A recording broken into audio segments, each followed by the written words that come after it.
ഭക്തജനങ്ങളെ, നമ്മുടെ ക്ഷേത്രമായ താക്കൂർകോയിൽ ശ്രീ മഹാവിഷ്ണു ക്ഷേത്രത്തിൻ്റെ 16ാം പ്രതിഷ്ഠാദിന മഹോത്സവമായ ഇന്ന് നമ്മളോട് സംസാരിക്കുന്നതിന് വേണ്ടി മുരളി മാഷാണ് ഇവിടെ എത്തിയിരിക്കുന്നത്.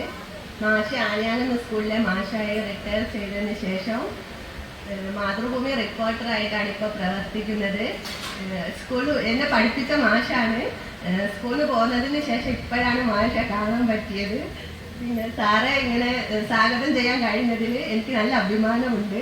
നമ്മുടെ ക്ഷേത്രത്തിൻ്റെ കാര്യത്തിൽ വന്നപ്പോൾ സ്വാഗതം ചെയ്യാൻ പറ്റിയതിന്. അപ്പം നിങ്ങളോട് സംസാരിക്കുന്നതിന് വേണ്ടിയിട്ട് മാഷെ ഞാൻ സ്വാഗതം ചെയ്യാണ്. എല്ലാവരും ഇവിടെ മുന്നിൽ കസേരയിൽ വന്നിരിക്കണമെന്ന് അഭ്യർത്ഥിക്കുന്നു.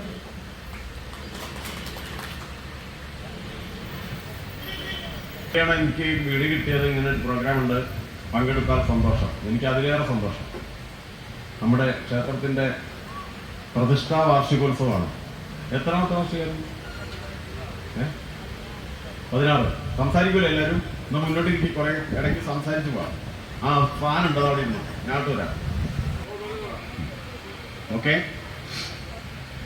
അപ്പോ 3 ദിവസത്തെ ഉത്സവമാണ്, ആണോ?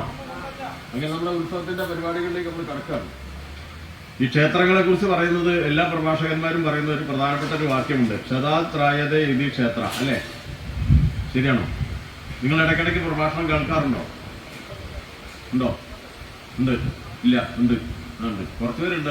കണ്ടാറ് വന്നവർ ചോദിക്കുന്നുണ്ട്, പ്രഭാഷണം എന്ത് തുടങ്ങുന്നില്ലേ? അപ്പോൾ അത് താല്പര്യമുള്ളവർ തന്നെയാണ് ഇരിക്കുന്നത്. അപ്പൊ ക്ഷതാത്രായതേ ഇതി ക്ഷേത്രം കേട്ടിട്ടുണ്ടോ? ക്ഷതത്തിൽ നിന്ന് അല്ലെങ്കിൽ നാശത്തിൽ നിന്ന് നാട്ടുകാരെ കരകയറ്റുന്ന ഇടമാണ് ഏത്? ക്ഷേത്രം. സംസാരിക്കണം കേട്ടോ എല്ലാവരും. അപ്പൊ അതാണ് ക്ഷേത്രത്തിന്റെ ജോലി, ശരിയല്ലേ? അപ്പൊ ഒരു ക്ഷേത്രം, അതിന് ഞാനൊരു ഉദാഹരണം പറഞ്ഞോട്ടെ. ഞാൻ കണ്ടൊരു ഉദാഹരണം പറഞ്ഞോട്ടെ. ഞാൻ നേരത്തെ താമസിച്ചിരുന്നത് മണാശ്ശേരിയായിരുന്നു. ആ സമയത്താണ് ഇയാളെ പഠിപ്പിച്ചത്. പിന്നെ ഇപ്പൊ താമസിക്കുന്ന കാരമൂലയാണ്. കാരമൂല കേട്ടിട്ടുണ്ടോ? എന്നിട്ട് അങ്ങനെ മൂലയൊന്നുമല്ല കേട്ടോ, നല്ല സ്ഥലമാണ്. നിങ്ങളെന്താ അവിടെ ഇരിക്കും? ഇവിടെ ശരി, നായർവഴിയിൽ നിന്ന് വന്നവർ ഇവിടെ ഇരിക്കണ്ടേ? എന്തൊരു ആൾക്കാരാ! ഒഴിവുള്ളവരൊക്കെ അവിടെ വന്നിരിക്കണം കേട്ടോ. ആളെ എണ്ണം കൂടുന്നതനുസരിച്ച് പറയാനൊരു കൗതുകം കൂടും, അങ്ങനെയല്ലേ? എണ്ണം കുറേ പരസ്യത്തിനൊരു ഇത് കിട്ടില്ല. അപ്പൊ ഞാൻ പറഞ്ഞത്, ഈ മേച്ചേരി ക്ഷേത്രം എന്ന് കേട്ടിട്ടുണ്ടോ? എവിടെയാ? മണാശ്ശേരി സ്കൂളിന്റെ അടുത്ത്, ശരിയാണോ? അമ്മ പോയിട്ടുണ്ടോ അവിടെ? എനിക്കധികം പ്രായമില്ലാത്തതുകൊണ്ട് അമ്മയെന്നൊക്കെ വിളിക്കും കേട്ടോ. ശരിയല്ലേ? അങ്ങനെ ഈ മേച്ചേരി ക്ഷേത്രത്തിന്റെ അടുത്ത് ഞാനൊരു 10-35 വർഷം മുമ്പാണ് അവിടെ താമസിക്കാനെത്തുന്നത്. അതിനുമ്പ് തിരുവമ്പാടി ഇലഞ്ഞിക്കൽ ക്ഷേത്രത്തിന്റെ അടുത്തായിരുന്നു. ഒരു പ്രത്യേകത എന്ന് വെച്ച് കഴിഞ്ഞാൽ ഞാൻ ചെല്ലുന്ന സ്ഥലത്തൊക്കെ പുനഃപ്രതിഷ്ഠയാണ്. അതെന്താണെന്നറിയില്ല. തിരുവമ്പാടി ഇലഞ്ഞിക്കൽ ക്ഷേത്രത്തിൽ എത്തിക്കഴിഞ്ഞപ്പോൾ 5-6 കൊല്ലം കഴിഞ്ഞപ്പോൾ അവിടെ പുനഃപ്രതിഷ്ഠയാണ്. ഇപ്പോൾ അത് മഹാക്ഷേത്രമാണ്. അത് കഴിഞ്ഞിട്ട് മേച്ചേരി എത്തിയപ്പോൾ അവിടുത്തെ സ്ഥിതിയാണ് ഞാൻ പറയുന്നത്. മേച്ചേരി ക്ഷേത്രത്തിന്റെ അവിടെ ആ സമയത്ത് ഒരു ചെറിയ വലിച്ചിട്ടൊരു ഷെഡും ഒരു ഫോട്ടോയും മാത്രമേ ഉള്ളൂ. മഹാദേവ ക്ഷേത്രമാണ്. പിന്നെ നാട്ടുകാർക്കെല്ലാം ഒരു ദൈവവിളി ഉണ്ടായി, നമുക്ക് അഭിവൃദ്ധി ഉണ്ടാകണം, ഐശ്വര്യം ഉണ്ടാകണം, അതുകൊണ്ട് ക്ഷേത്രം പുനഃപ്രതിഷ്ഠയൊക്കെ നടത്തി നവീകരിച്ച് ഗംഭീരമാക്കണമെന്ന് നല്ലൊരു ആഗ്രഹം തോന്നി. അപ്പൊ ഭഗവാൻ അനുഗ്രഹിച്ചു. അപ്പൊ എന്തായി? എല്ലാവരും ഒത്തുചേർന്ന് ഒരു 5-10 കൊല്ലം കൊണ്ട് ആ ക്ഷേത്രം പുനഃപ്രതിഷ്ഠയൊക്കെ നടത്തി മഹാക്ഷേത്രത്തിന്റെ അവസ്ഥയിലേക്ക് ഉയർന്നു. ഇപ്പോഴത്തെ അന്നും ഇന്നും തമ്മിലുള്ള വ്യത്യാസം എന്താണെന്നറിയോ? അന്ന് ആ ക്ഷേത്രത്തിന്റെ പരിസരത്തൊക്കെയുള്ള വീടുകളിലേക്ക് വഴി പോലുമില്ല. ഇടിഞ്ഞു പൊളിഞ്ഞു വീഴാറായ വീടുകൾ പോലുമുണ്ട്. പാവപ്പെട്ട ഒരവസ്ഥയിലുള്ള ഒരു മേഖലയായിരുന്നു. വിദ്യാഭ്യാസപരമായിട്ടൊക്കെ പിന്നിലാണ്. ജോലിയുള്ള ആരും തന്നെ ഇല്ല. അപ്പൊ അങ്ങനെ ഒരു സ്ഥലമായിരുന്നു. എന്നാൽ ഇപ്പോൾ ഒരു 10-20 വർഷം കഴിഞ്ഞപ്പോഴത്തെ അവസ്ഥ എന്തെന്നറിയാമോ? ആ പ്രദേശത്തെ എല്ലാ റോഡുകളും ടാറിട്ടും നല്ല നല്ല റോഡുകൾ, എല്ലാ വീട്ടിലെത്താവുന്ന വഴികളുണ്ട്. എല്ലാ വീടും നന്നായി. എല്ലാ വീട്ടിലും തന്നെ നല്ല വിദ്യാഭ്യാസവും സർക്കാർ ജോലിയും സ്വകാര്യ കമ്പനി ജോലി തുടങ്ങിയ മേഖലകളിലെത്തി എല്ലാവരും നല്ല നിലയിലെത്തി. ഇപ്പൊ ക്ഷേത്രത്തിന്റെ അവിടെ നിന്നും ക്ഷേത്രം കുറച്ച് അല്പം താഴ്ന്നായിരിക്കും. അവിടെ നോക്കിയാൽ ചുറ്റുപാട് മുഴുവൻ കാണാം. വളരെ വലിയ പുരോഗതി മാറ്റം ഉണ്ടായിട്ടുണ്ട്. അപ്പോൾ എനിക്കൊരു കാര്യം മനസ്സിലായി, ക്ഷേത്രം പുനരുദ്ധാരണം നടത്തി മര്യാദയ്ക്ക് സംരക്ഷിച്ചാൽ നാട് നന്നാകുന്നു. അപ്പോൾ ഇത് പണ്ട് കാലത്തുള്ള ഋഷീശ്വരന്മാർ വെറുതെ പറഞ്ഞതല്ല. ക്ഷതാത്രായതേ ഇതി ക്ഷേത്രം, അല്ലേ? ക്ഷതത്തിൽ നിന്ന് നാടിനെ സംരക്ഷിക്കും ക്ഷേത്രം എന്നുള്ളതിന് ഇനി തർക്കമൊന്നുമില്ലല്ലോ. തർക്കമുള്ളവർ എഴുന്നേറ്റേക്ക് ആരും ഇല്ലേ? എന്നാൽ പിന്നെ വേറൊരു കാര്യം പറയാം. ഈ ക്ഷേത്രം ഉണ്ടായാൽ മാത്രം നാട് നന്നാവോ സഹോദര? നിങ്ങളുടെ അഭിപ്രായം എന്താ? അത് ഒരാൾക്ക് തലവേദനയായിട്ടേ ഡോക്ടറെ കാണാൻ പോയത് കേട്ടിട്ടുണ്ടോ? ഇല്ല. എത്ര പേര് പോകുന്നുണ്ട്? അതിൽ ഏത് ഡോക്ടറെ കണ്ടതാ, ഏത് രോഗിയാന്ന് നിങ്ങൾക്കറിയില്ല, എനിക്കറിയുന്ന രോഗിയാ, അല്ലേ? അപ്പൊ ഈ രോഗി ഡോക്ടറെ ചെന്ന് കണ്ട് അതിൽ കുറെ പരിശോധനയൊക്കെ നടത്തി അവസാനം എന്ത് ചെയ്യുന്ന ഒരു കണ്ണട എഴുതി കൊടുത്തു. ഇത് കയ്യിലെടുക്കില്ല അതിൽ കുറച്ചുകൂടി സ്വാതന്ത്ര്യമായിട്ട് പറയാം. അപ്പോൾ കണ്ണട എഴുതി കൊടുത്തു, കേട്ടായിരുന്നോ? കണ്ണട എഴുതി കൊടുത്തിട്ട് ഡോക്ടർ പറഞ്ഞു ഇനി ഒരു കുഴപ്പമില്ല, ഈ കണ്ണട വെച്ചാൽ മതി, എന്ത് വേണമെങ്കിലും എഴുതുകയും വായിക്കുകയും ചെയ്യാമെന്ന്. എന്താ പറഞ്ഞത്? ഈ കണ്ണട വെച്ചാൽ നിങ്ങൾക്കിനി എന്ത് വേണമെങ്കിലും എഴുതുകയും വായിക്കുകയും ചെയ്യാം. അപ്പൊ രോഗി പറഞ്ഞു ആശ്വാസമായി സാർ, വളരെ നന്ദി. ഞാൻ എന്താന്ന് വെച്ചു, അതെ ഇതുവരെ എനിക്ക് എഴുത്തും വായനൊന്നും അറിയില്ലായിരുന്നു, ഇനി കണ്ണട വെച്ചാൽ എല്ലാം വായിക്കാലോ. കിട്ടിയോ? ഡോക്ടർ എന്താ പറഞ്ഞത്? ഈ കണ്ണട വെച്ചാൽ എന്ത് എഴുതുകയും വായിക്കുകയും ചെയ്യാം. ഇയാൾക്ക് ഇതിന് എഴുത്തും വായന അറിയോ? ഇല്ല, ഇനി കണ്ണട വെച്ചാൽ എന്ത് എഴുതുകയും വായിക്കുകയും ചെയ്യാമല്ലോ. അപ്പൊ സന്തോഷമായി. അതുപോലെ നമ്മുടെ ക്ഷേത്രം ഉണ്ടായതുകൊണ്ട് മാത്രം കാര്യമുണ്ടോ? പിന്നെ എന്ത് വേണം? ആ ക്ഷേത്രം നന്നായി പരിപാലിക്കണ്ടേ? വേണ്ടേ? ക്ഷേത്രത്തിൻ്റെതായിട്ടുള്ള അനുഗ്രഹവും ഭഗവാന്റെ അനുഗ്രഹവും അതിന്റെ ഗുണഫലങ്ങളും നമുക്ക് കിട്ടണ്ടേ? കിട്ടണം. ആ ഫാനിന്റെ ചോട്ടിരിക്കുന്ന ആൾ എന്നെ നോക്കുന്നില്ല. അല്ല പിന്നെ കുട്ടിനെയാണ് നോക്കുന്നത്, കുഴപ്പമില്ല. അപ്പോ ക്ഷേത്രം ഉണ്ടായാൽ മാത്രം മതിയോ? പോരാ. പിന്നെ എന്ത് വേണം?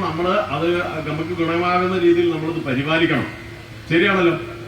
അതാണ് വേണ്ടത്. ഇപ്പൊ ഞാനതിൽ ആദ്യത്തെ ഒരു കാര്യം പറയാം. ഈ ക്ഷേത്രം കൊണ്ട് നമുക്കുള്ള ഗുണം എന്ന് പറയുന്നത്, ഒന്ന്, ആ പ്രദേശത്തുള്ള കുടുംബങ്ങളെ മുഴുവനും കൂട്ടിയോജിപ്പിക്കും. തെറ്റാണോ ശരിയാണോ? ഒരു പ്രദേശത്തുള്ള കുടുംബങ്ങളെ എല്ലാം ചേർത്ത് ഒരു കൂട്ടുകുടുംബം പോലെ ആക്കും ക്ഷേത്രം. ശരിയോ തെറ്റോ? ഇപ്പൊ നമുക്കവിടെ നോക്കിയാൽ കാണാം, പിന്നിൽ കുറെ അവരെഴുന്നേറ്റ് പോയോ.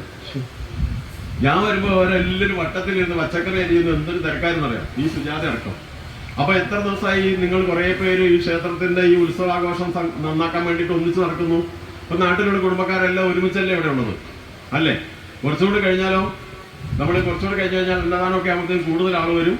അതുപോലെ 1000 പേർക്ക് 2000 പേർക്ക് അത് കൂടുതൽ ആളുകൾക്ക് അന്നദാനം നടത്തുന്ന ക്ഷേത്രങ്ങളിൽ പോയിട്ടില്ലേ? അവിടെ നിങ്ങൾ അവരുടെ അടുക്കള കണ്ടിട്ടുണ്ടോ? എങ്ങനെയുണ്ട്? എത്ര ആളുകളാണ് നിന്നിട്ട് പാചകം ചെയ്യുന്നത്, ഇളക്കുന്നു, പിടിക്കുന്നു, ഇറക്കി വെക്കുന്നു, അരിയുന്നു. പിന്നെ അതെല്ലാം കഴിഞ്ഞ് എല്ലാവർക്കും വിളമ്പുന്നു, മേശ നിറയ്ക്കുന്നു, പാത്രം കഴുകുന്നു. എന്താ ജഗ പുക അല്ലേ? ആരും ഒരു മണ്ണും പറഞ്ഞു. അപ്പൊ എല്ലാവരും ഒരു വീട്ടിൽ പണിയെടുക്കും പോലെ അല്ലേ? അപ്പൊ ഞാൻ പറഞ്ഞത് നിങ്ങൾ സമ്മതിച്ചോ? എന്താ ഞാൻ പറഞ്ഞത്? ഒരു ക്ഷേത്രം പ്രധാനമായി ചെയ്യുന്ന ഒരു കാര്യം നാട്ടിലുള്ള ആളുകളെ മുഴുവനും ഒരു കുടുംബം പോലെ ഒന്നിപ്പിക്കും. ശരിയോ തെറ്റോ? ശരിയല്ലേ? അത് നാട്ടുകാരുടെ ഇടയിൽ ഐക്യം ഉണ്ടാകുന്നതാണോ അകൽച്ച ഉണ്ടാകുന്നതാണോ നാടിനും വീടിനും നല്ലത്? അപ്പൊ നാടിനും വീടിനും നല്ലത് ചെയ്യാൻ വേണ്ടിയിട്ടല്ലേ ക്ഷേത്രം ഇങ്ങനെ ഒരു അല്ലേ ശക്തി ചൈതന്യ കേന്ദ്രമായി വർദ്ധിക്കുന്നത്? കേട്ടോ? അതാണ്. ഐക്യമുണ്ടെങ്കിൽ പുരോഗതി ഉണ്ടാവും, സന്തോഷം ഉണ്ടാവും. നമ്മുടെ ക്ഷേത്രം വിഷ്ണു ഭഗവാന്റെ ക്ഷേത്രമാണല്ലോ. അപ്പൊ ഭഗവാൻ പറഞ്ഞൊരു കാര്യം പറഞ്ഞോട്ടെ. ഭഗവാൻ പറഞ്ഞൊരു കാര്യം, ഐക്യത്തെക്കുറിച്ച് ഭഗവാൻ പഠിപ്പിച്ചൊരു കാര്യം. നമ്മുടെ ലക്ഷ്മി ദേവിയിലെ ലക്ഷ്മി ദേവി ഭഗവാനോട് പോയിട്ട് ഒരു പരാതി പറഞ്ഞു. ഭഗവാനോട് പറഞ്ഞു, എല്ലാവരും ഞാൻ നോക്കും കേട്ടോ, ആരെങ്കിലും ശ്രദ്ധിച്ചിട്ടില്ല അവരെ നേരെ പേരെടുത്ത് വിളിക്കും. നിങ്ങളുടെയൊക്കെ പേര് എനിക്കറിയാം. കുഴപ്പമില്ലല്ലോ? കുഴപ്പമുണ്ടായിട്ട് കാര്യമില്ല. അല്ല പിന്നെ എന്നെ എന്തെങ്കിലും വിളിച്ച് അല്ല പിന്നെ ആ 2 കുട്ടികൾ വർത്താനം പറയണ 2 പേരെ ഞാൻ വെറുതെ വിടൂല. ഓ എന്താ വിചാരം? അത്രയ്ക്കായോ?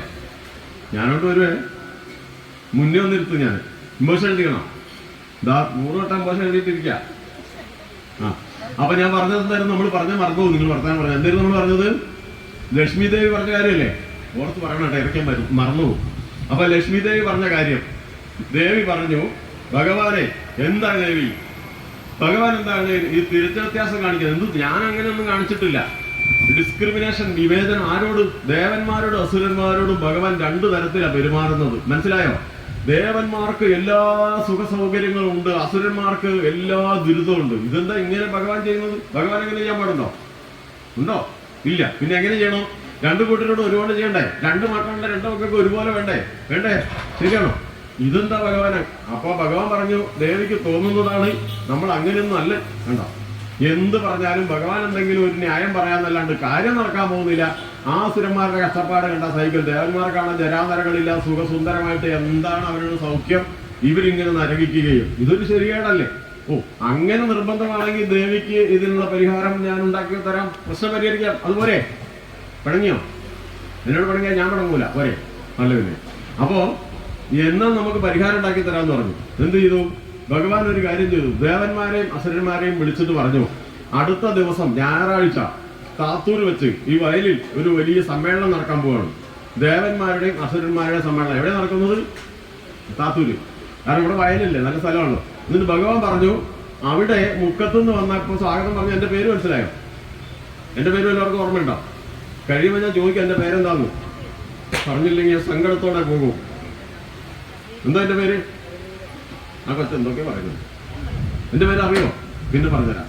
അപ്പൊ അങ്ങനെ മുക്കത്തുനിന്ന് പറഞ്ഞ ആളെ ഒന്നും വിളിക്കുന്നില്ല, പ്രഭാഷണം ഇല്ല. പിന്നെയോ വരുന്നവർക്കൊക്കെ ഭഗവാൻ പറഞ്ഞു നല്ല ഭക്ഷണം തരും. അപ്പൊ പ്രഭാഷണം ഇല്ലെങ്കിൽ ധാരാളം ആൾ വരും. ഇപ്പൊ എന്താ ഇവിടെ ആള് കുറവ്? പ്രഭാഷണം ഉണ്ടെന്ന് കേട്ടില്ല. ഇത് കഴിഞ്ഞ് കഴിഞ്ഞാൽ ആള് വരും. ഇതെന്ത് വെറുതെ ഇങ്ങനെ കേൾക്കേണ്ട കാര്യമില്ലല്ലോ. അപ്പൊ അതുകൊണ്ടാണ് വരാത്ത. ശരിയല്ലേ? നിങ്ങൾ സമ്മതിക്കൂല. ഏതായാലും ഭഗവാൻ പറഞ്ഞു വരുന്നവർക്ക് എന്ത് ചെയ്യും? നല്ല ഭക്ഷണം തരും. അപ്പോൾ ദേവന്മാർക്കും അസുരന്മാർക്കും വളരെ സന്തോഷമായി. തരുന്നത് ആരാണ്? സാക്ഷാൽ വിഷ്ണു ഭഗവാനാണ്. ലോകത്തിലെ ഏറ്റവും വലിയ പാചകക്കാരൻ ആരാന്ന് നിങ്ങൾക്കറിയാമോ? ഏറ്റവും നല്ല പാചകക്കാരൻ വലുതല്ല, നളൻ. നളന്റെ പാചകം എന്ന് കേട്ടിട്ടുണ്ടോ? ഉണ്ട്. ആ നളനേക്കാളും എന്തായാലും വിഷ്ണു ഭഗവാനാകുമ്പോൾ നളനേക്കാളും അതിൽ ഗംഭീരമായിരിക്കില്ലേ ഭക്ഷണം.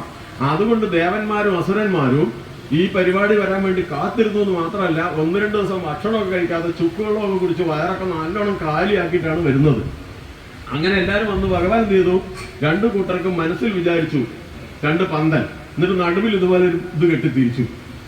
2 തമ്മിൽ കാണണ്ടെന്ന് വിചാരിച്ചു. അതെന്താണെന്നറിയാമോ? ഇവിടെ ഇരിക്കുന്നവർക്ക് തോന്നുന്നു അതാ പുതിയ പന്തലും, അവിടെ ഇരിക്കുന്നവർക്ക് തോന്നുന്നു ഇതാ പുതിയത്. നല്ല കസേര എവിടെയാണ്?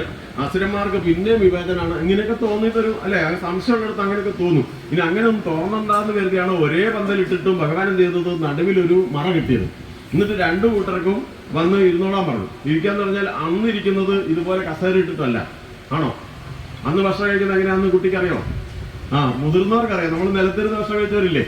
ഇല്ലേ? നമ്മൾ പൂശനയില ഇട്ടിട്ട് ചമ്മറം പടിഞ്ഞിരിക്കാന്നല്ലേ അതിന് പറയാ? അത് തന്നെ. അത് ഒരു വരി അങ്ങോട്ട് ഇരിക്കുമ്പോൾ ഒരു വരി ഇങ്ങോട്ടല്ലേ ഇരിക്കുക. അങ്ങനെ വരിവരിയായിട്ട് എല്ലാവരോടും ഇരുന്നോളാൻ പറഞ്ഞു. ഭഗവാൻ വിചാരിച്ചാൽ മതിയല്ലോ ഇല വരാനും ഭക്ഷണം വരാനും. അങ്ങനെ നല്ല ഭക്ഷണം അവരുടെ മുമ്പിൽ വിളമ്പി, നല്ല മണം. അങ്ങനെ അപ്പൊ ആദ്യം പറഞ്ഞിട്ടുണ്ട്, ആക്രമണത്തെ കാണിച്ചിട്ട് ഞാൻ പറയാതെ കഴിക്കരുത്, തിരക്കൂട്ടിട്ട് എല്ലാം വിളമ്പി കഴിഞ്ഞിട്ട് പറയും, അതുവരെ ക്ഷമിച്ചിരിക്കണം കേട്ടോ. അങ്ങനെ എല്ലാവർക്കും കൊടുത്തു. ഭഗവാൻ വിചാരിച്ച് പ്രശ്നമുള്ളത് അസുരന്മാരുടെ പേരിലാണ്. അതുകൊണ്ട് അസുരന്മാർക്ക് ആദ്യം കൊടുത്തു. എന്നിട്ട് അസുരന്മാർക്ക് അങ്ങനെ ഇരുത്തി ഭക്ഷണം എല്ലാം വിളമ്പി കഴിഞ്ഞിട്ട് ഭഗവാൻ കഴിച്ചോളാൻ പറഞ്ഞു. വിസിലടിച്ചു. കഴിച്ചോളാൻ പറഞ്ഞപ്പോൾ ഭഗവാൻ ചെയ്തൊരു പണി എന്താ അറിയോ? ഈ മുട്ട് മടങ്ങരുത് എന്ന് മനസ്സ് വിചാരിച്ചു. കൈമുട്ടില്ലേ? കൈമുട്ട് മടങ്ങരുത് എന്ന് മനസ്സ് വിചാരിച്ചു. കേട്ടിട്ടുണ്ടോ ഈ കഥ? ഉണ്ടോ? മുട്ട് മടങ്ങരുതെന്ന് വിചാരിച്ചു. അപ്പൊ ഈ ഇരിക്കുന്ന ആളാരാണ്? 2 ദിവസം ഭക്ഷണം കഴിക്കാതെ വരുന്ന ആളാണ്. ഭക്ഷണം കഴിക്കാൻ വൈകി വരുന്ന, സ്കൂളിൽ പോയിട്ട് വിശന്ന് വരുന്ന കുട്ടിയുടെ സ്വഭാവം നിങ്ങൾക്കറിയാമല്ലോ. അമ്മ എന്തെടുക്കുവാന്ന് ചോദിച്ചൊരു ചോദ്യമുണ്ട് അല്ലേ? ഭക്ഷണം കഴിച്ചു കഴിയുമ്പോൾ സമാധാനം, അത് എല്ലാവർക്കും വിശപ്പാകുന്ന ദേഷ്യം കൂടും. അപ്പൊ ഇങ്ങനെ 2 ദിവസം കഴിക്കാതിരുന്ന ആളുകളാണ് അസുരന്മാര്. അപ്പൊ അവരിങ്ങനെ കുഴച്ചിട്ട് പരിപ്പും നെയ്യും ഒക്കെ കൂടെ കൂട്ടി കുഴച്ചിങ്ങനെ എടുത്തിട്ട് വായിലേക്ക് എത്തുന്നില്ല. വീണ്ടും പിടിച്ചു. ദേഷ്യമല്ലേ? അങ്ങനെ ഇങ്ങനെ എറിഞ്ഞത് അപ്പുറത്തിരുന്ന ആളുടെ കണ്ണിലേക്കാണ്. ഇങ്ങെറിഞ്ഞത് അയാളുടെ ശരീരത്തിന് കണ്ണിലേക്ക്. അപ്പൊ ഇത് ദേഷ്യം പിടിച്ചിരിക്കുന്ന ആളുടെ കണ്ണിലേക്ക്, വിശന്നിരിക്കുന്ന ആളുടെ കണ്ണിലേക്ക്, ശരീരത്തിലേക്ക് ചോറും കറിയും വീണ് അങ്ങനെ ഉണ്ടാവും. അപ്പോൾ വീശി ഒറ്റയടി വെച്ച് കൊടുത്തു. അതിന് മുട്ടുമടക്കണ്ടല്ലോ, ഒരൊറ്റയടി വെച്ച് കൊടുത്തു. അപ്പൊ അയാൾ തിരിച്ചടിച്ചു. അപ്പൊ എല്ലാവരും മേലെ തെറിച്ച് എല്ലാവരും അടിച്ചു. കൂട്ടത്തല്ലായി. അങ്ങനെ ആ വയല് മുഴുവനും ആ ചോറും കറിയും എന്താ പറയാ നിലത്ത് മണ്ണി പൂണ്ടുപോയി. അപ്പൊ ഇത് നോക്കി നിൽക്കുന്നുണ്ട് 2 പേര്. ആരാന്നറിയോ? വിഷ്ണു ഭഗവാനും ലക്ഷ്മി ദേവിയും. പരാതി പറഞ്ഞ ലക്ഷ്മി ദേവി സൂക്ഷിക്കുക, അതാ നിൽക്കുന്നു ഇങ്ങനെ. എങ്ങനെയുണ്ട്? ഇതാണ് അവസ്ഥ. ഇനി അടുത്ത പന്തലിലേക്ക് പോകാമെന്ന് പറഞ്ഞു. അടുത്ത പന്തലിൽ ചെന്ന് അതേപോലെ തന്നെ ഇരുന്നോളം പറഞ്ഞു. ഭക്ഷണം കൊടുത്ത് കൈ പിന്നെ ഇതുപോലെ പറഞ്ഞിട്ട് കഴിക്കാറുള്ളൂ പറഞ്ഞു. ദേവന്മാരോട് അതുപോലെ തന്നെ കഴിക്കാൻ പറഞ്ഞു. എന്നിട്ട് കൈമുട്ട് മടങ്ങണ്ടെന്ന് വിചാരിച്ചു മനസ്സിലായി. ദേവന്മാരിങ്ങനെ കുഴച്ചിങ്ങനെ കഴിക്കാൻ നോക്കാണ്. അവരിതുപോലെ വിശന്നൊക്കെ ഇരിക്കുന്നത്, ഇങ്ങനെ കിട്ടുന്നില്ല. അപ്പൊ ഇതായിരിക്കുന്ന ആളും ഇങ്ങനെ കളിക്കുകയാണ്. അപ്പൊ എനിക്ക് തോന്നി പാവം കഴിക്കുന്നില്ലെങ്കിൽ എനിക്കത് കൊടുക്കാമല്ലോ. ഞാൻ വാരി ഇങ്ങോട്ട് കൊടുത്തു. അപ്പൊ അങ്ങനെ എനിക്ക് ഇങ്ങനെ തന്നു. അതിന് മുട്ട് മടങ്ങണോ? അങ്ങോട്ടും ഇങ്ങോട്ടും എല്ലാവരും വാരി കൊടുത്ത് നല്ലോണം കഴിച്ച് അവസാനം ജീരകവെള്ളവും കുടിച്ച് പായസവും കഴിച്ച് പിന്നെ അവസാനം ചെറിയ പഴവും പൊടിച്ച് തിന്ന് എന്ന് പറഞ്ഞ് സന്തോഷമായിട്ട് നടന്നുപോയി. അതും ദേവി കണ്ടു. ഇപ്പൊ ഭഗവാൻ ദേവിയോട് ചോദിച്ചു, എന്തുകൊണ്ടാണ് അസുരന്മാർക്ക് ഇങ്ങനൊരവസ്ഥ വന്നതെന്ന് ഇപ്പൊ ദേവിക്ക് മനസ്സിലായോ? എന്താ? ഐക്യമുള്ളിടത്ത് 2 കൂട്ടർക്ക് ഒരേ സാഹചര്യമല്ലേ, ഒരേ പ്രശ്നമല്ലേ ഉണ്ടായിരുന്നത്. കൈമടങ്ങാത്ത 2 കൂട്ടർക്ക് ഒരുപോലെയാണ്. പക്ഷെ അത് എന്ത് ചെയ്തു? പരസ്പരം അങ്ങോട്ടും ഇങ്ങോട്ടും സഹായിച്ചതോടുകൂടി ആ പ്രശ്നമൊക്കെ പരിഹരിച്ച് അവർ ആ ഭഗവാൻ വിളമ്പിയ ഭക്ഷണം ആസ്വദിച്ച് കഴിച്ച് സന്തോഷമായിട്ട് പോയി. അപ്പൊ നമ്മുടെ സുഖവും സന്തോഷവും ഒക്കെ നേരെ ആകണമെങ്കിൽ നമുക്ക് വേണ്ട ഏറ്റവും പ്രധാനപ്പെട്ട കാര്യം ഐക്യമാണെന്ന് ഞാൻ പറഞ്ഞ ഇനി നിങ്ങൾക്ക് തർക്കമില്ലല്ലോ. വീട്ടിലായാലും നാട്ടിലായാലും എവിടെയായാലും അങ്ങനെ തന്നെയല്ലേ? അത് ക്ഷേത്രത്തിലായാലും അങ്ങനെ തന്നെയല്ലേ? ആണോ അല്ലയോ? അങ്ങനെയാണ് വേണ്ടത്. എനിക്ക് ക്ഷേത്ര കമ്മിറ്റിയെ കുറിച്ചൊന്നും അറിയില്ല. പക്ഷെ ഞാൻ അന്വേഷിച്ചിടത്തോളം നല്ല ഐക്യത്തോടെ പ്രവർത്തിക്കുന്ന കുറച്ച് ആളുകളുള്ള നല്ല ആൾക്കാരാണ്. അങ്ങനെ അല്ലെങ്കിൽ പറയാൻ കേട്ടോ, അങ്ങനെയല്ല അഭിപ്രായമൊന്നുമില്ലല്ലോ, എന്നാ മതി, നല്ല ആൾക്കാരാണ്. അതേസമയം ഇത് നാട്ടിലുള്ള ഈ ഐക്യം ഉണ്ടാവണമെങ്കിൽ ആദ്യം എന്ത് വേണം? നാട്ടുകാരുടെ ഇടയിൽ ഐക്യം വന്നതുപോലെ തന്നെ അമ്പല കമ്മിറ്റിക്ക് ഐക്യം വേണ്ടേ? ഞാൻ കഴിഞ്ഞ ദിവസം അമ്പലത്തിൽ പോയപ്പോഴേ, അത് സുജാതയുടെ നാട്ടിലൊന്നും അല്ല കേട്ടോ, അവിടെ ചെന്നപ്പോൾ എല്ലാം കഴിഞ്ഞിട്ട് അവിടുത്തെ മാതൃസമിതിയുടെ പ്രസിഡന്റായ ഒരമ്മയാണ് നന്ദി പറഞ്ഞത്. അവരന്നേരം പറഞ്ഞൊരു കാര്യമുണ്ട്, അത് എല്ലാ നാട്ടിലും ഉള്ള ഒരു പ്രതിഭാസമാണ്. അത് അവർ പറഞ്ഞൊരു സങ്കടം പറഞ്ഞെന്ന് പറയാം. ഇവിടെ ഒക്കെ കണ്ടുവരുന്നത് ഇപ്പോൾ ഒരു പുതിയ ഭരണസമിതിയെ തെരഞ്ഞെടുത്ത പഴയ ഭരണസമിതി പ്രതിപക്ഷത്താണ്, മനസ്സിലായോ? പിന്നെ ഇത് മാറിയിട്ട് 2 കൊല്ലം കഴിഞ്ഞ് പുതിയ ഭരണസമിതി വരുമ്പോൾ ഇവര് പ്രതിപക്ഷത്താണ്, ഒന്നിച്ചു നിൽക്കൂല. ദൈവത്തെ വിചാരിച്ച് എല്ലാവരും ഭരണത്തിലുള്ളവരും ഭരണത്തിൽ പോയവരും ഒക്കെ ഒറ്റക്കെട്ടായി നിൽക്കണം എന്നാണ് എൻ്റെ ആഗ്രഹം എന്ന് ആര് പറയാണ്? ഞങ്ങളുടെ നാട്ടിലെ ഒരമ്പലത്തിലെ ഒരു മാതൃസമിതി പ്രസിഡന്റ്. ഞങ്ങളുടെ നാട് എവിടെയാണെന്ന് അറിയാമോ? കോഴിക്കോടാ. ഇനി അങ്ങോട്ട് വിളിച്ചതാണ്. അപ്പൊ സംഭവം എന്താ വെച്ചാൽ അവരുടെ ആഗ്രഹം മനസ്സിലായി. ഇവിടെ അങ്ങനെയല്ലല്ലോ, കണ്ടോ? അതാണ് വേണ്ടത്. അപ്പൊ നമുക്ക് എന്ത് വേണം? ഒരു ക്ഷേത്രമായാലും നാട്ടുകാർക്കായാലും അത് ഗുണപരമായി പോകണമെന്ന് ചെയ്യണം, അഭിവൃദ്ധി ഉണ്ടാകണമെങ്കിൽ ഒരു ഐക്യം വേണമെന്നല്ലേ ഞാൻ പറഞ്ഞത്. കൂട്ടായ്മ വേണ്ടേ? പിന്നെ ഒരുപാട് പേര് ഒരുമിച്ച് പ്രവർത്തിക്കുമ്പോൾ തർക്കങ്ങൾ ഉണ്ടാവൂലേ? ഉണ്ടാവോ? 15 പേര് ഉണ്ടെങ്കിൽ 15 അഭിപ്രായം ഉണ്ടാവൂലേ? അതെങ്ങനെ പരിഹരിക്കേണ്ടതെന്ന് അറിയോ? അതിൽ പിന്നെ ഏതാണ് ശരിയെന്ന് ആലോചിച്ച് ചർച്ച ചെയ്ത് ബോധ്യപ്പെടുത്തത് എല്ലാവരും അംഗീകരിക്കണം. ശരിയോ തെറ്റോ? ഞാൻ അതിനൊരു ഉദാഹരണം പറയട്ടെ. ഒക്കെ പുരാണത്തിലുള്ളത് പറയുന്നുള്ളൂ. അതെന്താ വെച്ച് കഴിഞ്ഞാൽ 4 പേര് ഒരു ദൂര സ്ഥലത്ത് ജോലിക്ക് പോയി. ഒരാൾ തടിപ്പണി എടുക്കുന്ന ആളാണ്. തടിപ്പണി എന്ന് പറഞ്ഞാൽ മനസ്സിലായില്ലേ? പിന്നെ ഒരാള് തുന്നൽ വേല ചെയ്യുന്ന ആളാണ്. പിന്നെ ഒരാള് പൂജാരിയാണ്. പിന്നെ ഒരാളാരായിരുന്നു? സ്വർണ്ണപ്പണി എടുക്കുന്ന ആളാണ്. മറന്നുപോയില്ലല്ലോ എത്ര പേരുണ്ട്? ഞാൻ അതിനെ ആ രീതിയിൽ പറയാത്തതെന്ന് വെച്ചാൽ നമ്മുടെ നാട്ടിൽ പണ്ട് അതിനൊക്കെ ഓരോ ജാതിയൊക്കെ തിരിച്ചൊരു രീതി, അതിനോടൊന്നും എനിക്ക് യോജിപ്പില്ല. എല്ലാ മനുഷ്യരും തുല്യരാണ്, അതുകൊണ്ട് അത് പറയാത്തത്. ഇപ്പൊ എല്ലാവരും എല്ലാ പണി എടുക്കുന്നില്ലേ? അപ്പൊ അതൊന്നും ഒരു ശരിയല്ല. അപ്പൊ അതുകൊണ്ട് തടിപ്പണി എടുക്കുന്ന ആള്, സ്വർണ്ണപ്പണി എടുക്കുന്ന ആള്, തുന്നൽ വേല ചെയ്യുന്ന ആള്, പൂജാരി, 4 പേരും മറക്കരുത്. ഇവര് കുറെ കാലം ഒരു ഗ്രാമത്തിൽ ജോലിയെല്ലാം ചെയ്ത ശേഷം കുറെ പൈസയൊക്കെ കിട്ടി. ഇവർക്ക് എല്ലാവരും കൂടെ ചെയ്തതല്ലേ, ആ സമ്പാദ്യമൊക്കെ തുണിക്കെട്ടി 10-30 കൊല്ലം അല്ല 10-100 കൊല്ലം മുമ്പാണ്, ഈ റോഡൊക്കെ ഉണ്ടാകുന്നതിന് മുമ്പാണ്. അവര് ദൂരെ നിന്ന് നാട്ടിലേക്ക് തിരിച്ചു വരികയാണ് ഈ പാട്ടക്കെട്ടൊക്കെ ആയിട്ട്. അങ്ങനെ നടന്ന് ഇവരുടെ വഴി പകുതി ദൂരം പിന്നെ ഇട്ടപ്പോ രാത്രിയായി. ഗ്രാമത്തിലേക്ക് എത്താൻ നടന്നാ പോരുന്നത്. അപ്പൊ അങ്ങനെ വന്ന വഴിക്ക് ഇനി മുന്നോട്ട് പോയാൽ ഇരുട്ടത്ത് പോകുന്നത് ആപത്താണ്. വല്ല കാട്ടുമൃഗങ്ങളോ ഇഴജന്തുക്കളോ അങ്ങനെയൊക്കെ ഉണ്ടാകുമ്പോൾ മനുഷ്യന്മാരുണ്ടല്ലോ പിടിച്ചുപറിക്കാര്. അതുകൊണ്ട് നമുക്ക് ഇനി മുന്നോട്ട് പോകുന്നത് സുരക്ഷിതമല്ല. നമ്മുടെ കയ്യിൽ കുറച്ച് പൈസ ആഭരണമൊക്കെ ഉണ്ടല്ലോ, അത് നഷ്ടപ്പെടൂലേ? അതുകൊണ്ട് നമുക്കൊരു കാര്യം ചെയ്യാം. തൽക്കാലം ഇന്ന് ഇവിടെ ഈ മരത്തിന്റെ ചോട്ടിലിരിക്കാം. ഓക്കെ, ഇന്ന് ഈ മരത്തിന്റെ ചോട്ടിൽ നമുക്ക് ഇത് നേരം എടുത്തിട്ട് പോയാൽ പോരെ? അതല്ലേ നല്ലത്. അങ്ങനെ 4 പേരും കൂടെ അതായിരിക്കുന്നുണ്ടാവും. അങ്ങനെ ഇതിപ്പോ അവർക്ക് തോന്നി നമ്മൾ 4 ആളും കിടന്നുറങ്ങിയാൽ ആരെങ്കിലും വന്ന് നമ്മുടെ പൈസ കഴിച്ചു പോകില്ലേ? അതിനിപ്പോ എന്താ ഒരു മാർഗം? ഒരാൾ ഉണർന്നിരുന്ന പോരെ? അപ്പൊ ഒരാൾ രാവിലെ വരെ ഉണർന്നിരിക്കുന്നത് ശരിയാണോ? അങ്ങനെ നേരെ വഴിക്കാർ പോലും ചെയ്യൂല, ശരിയല്ലേ? അപ്പൊ എന്ത് ചെയ്യണം? ആദ്യം ഒരാൾ 2 മണിക്കൂർ ഉണർന്നിരിക്കാം, പറ്റുമോ? അതിനടുത്ത ആൾ 2 മണിക്കൂർ. അപ്പൊ 2 മണിക്കൂർ നിങ്ങൾ എന്നെ വിളിച്ചോളി, ഞാൻ കിടക്കട്ടെ. അങ്ങനെ 3 പേര് കിടന്ന് ഒരാൾ ഇരുന്നു. ആ ഇരുന്ന ആളാരാണെന്ന് അറിയാമോ? ഈ തടിപ്പണി എടുക്കുന്ന ആളാണ്. മനസ്സിലായോ? ആ തടിപ്പണി എടുക്കുന്ന ആള് ആലോചിച്ച്, ഞാനിവിടെ കുത്തിരുന്ന് ഉറങ്ങിയാലോ? മോശല്ലേ? അപ്പൊ എന്തെങ്കിലും ഒരു മാർഗം. അപ്പോഴാണ് കിടക്കുന്ന നല്ലൊരു തടിക്കഷ്ണം, നീളത്തിലൊരു തടിക്കഷ്ണം കിടക്കുന്ന അടുത്തുണ്ടാവും. ഉടനെ തന്നെ അദ്ദേഹത്തിന് ഒന്നാമത് എന്തെങ്കിലും ഒരു പണി എടുക്കാം. ഉടനെ തന്നെ സഞ്ചി കെട്ടഴിച്ചിട്ട് ഉള്ളി അതിന്റെ ആയുധങ്ങളൊക്കെ പുറത്തെടുത്തിട്ട് ആ തടി കൊണ്ട് നല്ലൊരു ശില്പം ഉണ്ടാക്കി. അമ്മ ഇത് കേട്ടിട്ടുണ്ടോ അല്ലേ? ഉണ്ടോ? ഒരു ശില്പം ഉണ്ടാക്കി. നല്ല സുന്ദരിയായിട്ടുള്ള ഒരു പെൺകുട്ടിയുടെ ശില്പമാണ്. സുന്ദരിക്കുട്ടിയാണോ? നിന്റെ പോലെ സുന്ദരി അല്ല, വലിയ കുട്ടീനെ കേട്ടോ, ചെറിയ കുട്ടിയല്ല. ഒരു നല്ല സുന്ദരിക്കുട്ടീനെ ആ ശില്പം കൊത്തിയെടുത്തു. അപ്പോഴത്തേക്ക് 2 മണിക്കൂർ കഴിഞ്ഞു. അപ്പൊ ഉടനെ തന്നെ അടുത്ത ആളെ വിളിച്ചു, തുന്നൽക്കാരനെ വിളിച്ച് എഴുന്നേപ്പിച്ചിട്ട് പറഞ്ഞു, ഞാൻ ഒന്ന് കിടക്കട്ടെ. നീ കിടന്നു. അപ്പൊ അയാൾ എഴുന്നേറ്റ് നോക്കുമ്പോൾ നല്ല സുന്ദരി കുട്ടി ഇങ്ങനെ നിൽക്കുകയാണ്. ആഹാ, ഇപ്പൊ സംസാരിക്കുമെന്ന് തോന്നുന്നു, അത്രയ്ക്ക് ചൈതന്യം തോന്നുന്നു. നല്ല ശില്പമാണ്. അയാൾക്ക് ഈ കുട്ടിക്ക് ഒരു കുപ്പായൊക്കെ തുന്നി കൊടുത്താലോ? അയാൾ തുന്നിയ തുണിയുടെ ബാക്കിയൊക്കെ കെട്ടിൻ്റെ അകത്തുണ്ട്. അത് അഴിച്ച് വേഗം നല്ല പട്ടുകുപ്പായൊക്കെ, നല്ല പട്ടുപാവാടെ ലോങ് ബ്ലൗസ് ഓർമ്മയുണ്ടോ? അത് ഓർമ്മ, അത് കിട്ടുന്നുണ്ടോ നിങ്ങൾ ആരെങ്കിലും? പണ്ടത്തെ നമ്മുടെ വസ്ത്രം ഓർമ്മയില്ലേ? ഇതൊക്കെ ഇവർക്കൊന്നും അറിയത്തില്ല. നല്ല രസമുള്ള വസ്ത്രമല്ലായിരുന്നു. പിന്നെ ഒരു സാരി ഇല്ലേ, ആപ്പ് സാരി. ശരിക്കും എന്റെ പേരെന്താ? എന്താ ചെയ്യാതെ? ധാവണി അല്ല, അതിന് വേറെ പേരുണ്ട്. ഈ ആപ്പ് സാരി എന്ന് പറഞ്ഞ എന്താ സാധനം? ഹാഫ് സാരി അല്ലേ? അത് നമ്മൾ നാട്ടിൽ പറയുന്ന ആപ്പ് സാരി. എന്തോ ആട്ടെ, ധാവണി. അത് അപ്പൊ ഇതുപോലെ നല്ല ധാവണിയൊക്കെ ഉണ്ടാക്കി ഈ കുട്ടീനെ കേട്ട് ഉടുപ്പിച്ചു. അപ്പോഴത്തേക്കും ഒരു 2 മണിക്കൂർ കഴിഞ്ഞു. പിന്നെ അടുത്തത് എഴുന്നേറ്റത് സ്വർണ്ണപ്പണിക്കാരനാ. മറ്റേ കിടന്നു. സ്വർണ്ണപ്പണിക്കാരൻ നോക്കുമ്പോ, ആഹാ, എന്ത് സുന്ദരി കുട്ടിയാ! ഇവക്ക് 2 കമ്മല് ഒരു മുക്കുത്തിയെ കൊടുക്കണ്ടേ? ഉടനെ കെട്ടഴിച്ച് മുക്കുത്തിയൊക്കെ ഇട്ട് കമ്മലിട്ടിട്ടുണ്ട്, വളയൊക്കെ ഇട്ട് പാദസരൊക്കെ ഇട്ട് അങ്ങനെ നിൽക്കാണ്. ലാസ്റ്റ് എഴുന്നേറ്റത് പൂജാരിയാ. പൂജാരി നോക്കുമ്പോൾ ഈ കുട്ടി ഇപ്പൊ തന്നെ സംസാരിക്കും തോന്നുന്നു. ഇതിന് ജീവൻ ഉണ്ടായിരുന്നെങ്കിൽ എത്ര മിടുക്കിയാണ്. ഉടനെ പൂജാരി നല്ല മന്ത്രമൊക്കെ ചൊല്ലി നല്ലോണം ആലോചിച്ച് ഒരു ജീവനാണ് കൊടുത്തു. ജീവനം എടുത്തു കഴിഞ്ഞ പെൺകുട്ടി, എന്താണ് ഭഗവാന്മാരെ, നിങ്ങൾ എന്താണ് ഇവിടെ സംസാരിച്ചിങ്ങനെ വന്ന്? അപ്പോഴത്തേക്കും 4 പേര് ഉറക്കം ഉണർന്നു. അങ്ങനെ എഴുന്നേറ്റപ്പോൾ ഏതൊരു സിനിമയിലുണ്ട്, മുകേഷ് ഉൾപ്പെടെയുള്ളവര്, ഞാൻ കല്യാണം കഴിക്കുന്നതാണ് നല്ലത്, പറ്റാണ് പോടാടുന്നത്, ഞാനാണ് കഴിക്കേണ്ടത്. ഇവർ 4 പേരും തമ്മിൽ ഈ പെൺകുട്ടിയെ കല്യാണം കഴിക്കാൻ വേണ്ടി തർക്കമായി.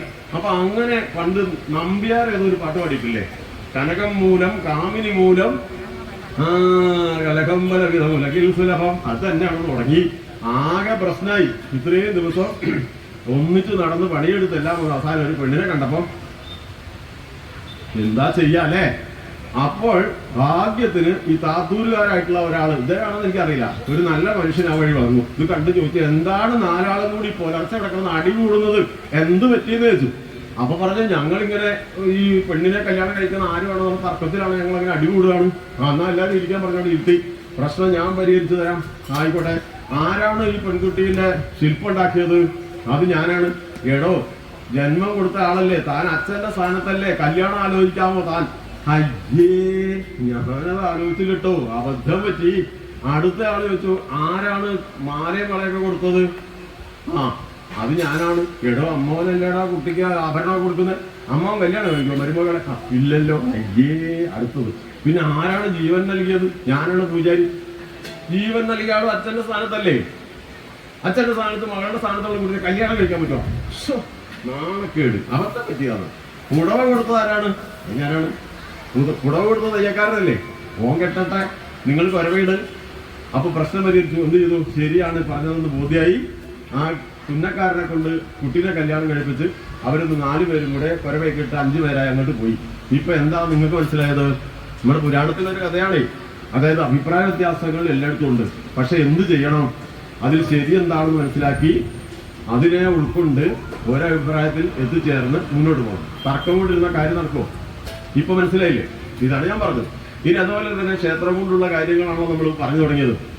ഈ ക്ഷേത്രങ്ങൾ എന്ന് പറഞ്ഞു കഴിഞ്ഞാൽ നമുക്ക് ചെന്ന് പ്രാർത്ഥിക്കാനും പൂജാതി കർമ്മങ്ങൾ നിർവഹിക്കാനും ഭഗവാന്റെ അനുഗ്രഹം നേടാനും ഉള്ള സ്ഥലം തന്നെയാണ്. പിന്നെ നമുക്ക് വരുന്ന സങ്കടങ്ങളൊക്കെ അവിടെ പോയിട്ട് പറഞ്ഞ് നമ്മുടെ സങ്കട നിവൃത്തിക്ക് വേണ്ടിയിട്ട് മനസ്സമാധാനം നേടാനും ഒക്കെ വേണ്ടിയിട്ടുള്ള സ്ഥലമല്ലേ. അതേപോലെ തന്നെ ഒരു പ്രാധാന്യമുണ്ട് ഈ ക്ഷേത്രത്തിന്റെ കാര്യത്തിൽ. ക്ഷേത്ര പരിസരവുമായി ബന്ധപ്പെട്ട് വരുന്ന ഭക്തജനങ്ങളുടെ ജീവിതവുമായി കൂടി ക്ഷേത്രം ബന്ധപ്പെടണമെന്നാണ് എൻ്റെ അഭിപ്രായം. നിങ്ങൾ യോജിക്കുമോ എന്ന് എനിക്കറിയില്ല. യോജിച്ചില്ലെങ്കിൽ എനിക്ക് പറയാലോ. എന്താണെന്നറിയാം ഉദ്ദേശിച്ചത്? അതായത് നമ്മുടെ ഈ ഭക്തജനങ്ങൾക്കിടയിൽ ഉണ്ടാക്കുന്ന സുഖവും സന്തോഷവും ഒക്കെ ആരും കൂടി അറിയണം.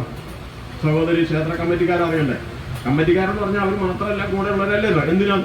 ഉദാഹരണത്തിന് നമ്മുടെ കൂട്ടത്തിൽ ഒരു കുട്ടി SSLC പരീക്ഷയ്ക്ക് എഴുതി 10 വിഷയത്തിന് A+ കിട്ടി. അപ്പോൾ അത് ഒരു പ്രത്യേകിച്ച് ഒരു പാവപ്പെട്ട വീട്ടിലെ കുട്ടിയും കൂടെയാണ്. വളരെ ബുദ്ധിമുട്ടൊക്കെ ഉള്ള ഒരു വീട്ടിൽ നിന്ന് ആ കുട്ടി കഷ്ടപ്പെട്ട് പഠിച്ച് A+ കിട്ടിയതാണ്. അപ്പോൾ നമ്മൾ എന്ത് ചെയ്യണം? ക്ഷേത്ര കമ്മിറ്റി ക്ഷേത്രവുമായി ബന്ധപ്പെട്ട ഏതെങ്കിലും ഒരു പരിപാടിയിൽ ആ കുട്ടിയെ ആളുകൾക്ക് മുമ്പിൽ ആദരിക്കണ്ടേ?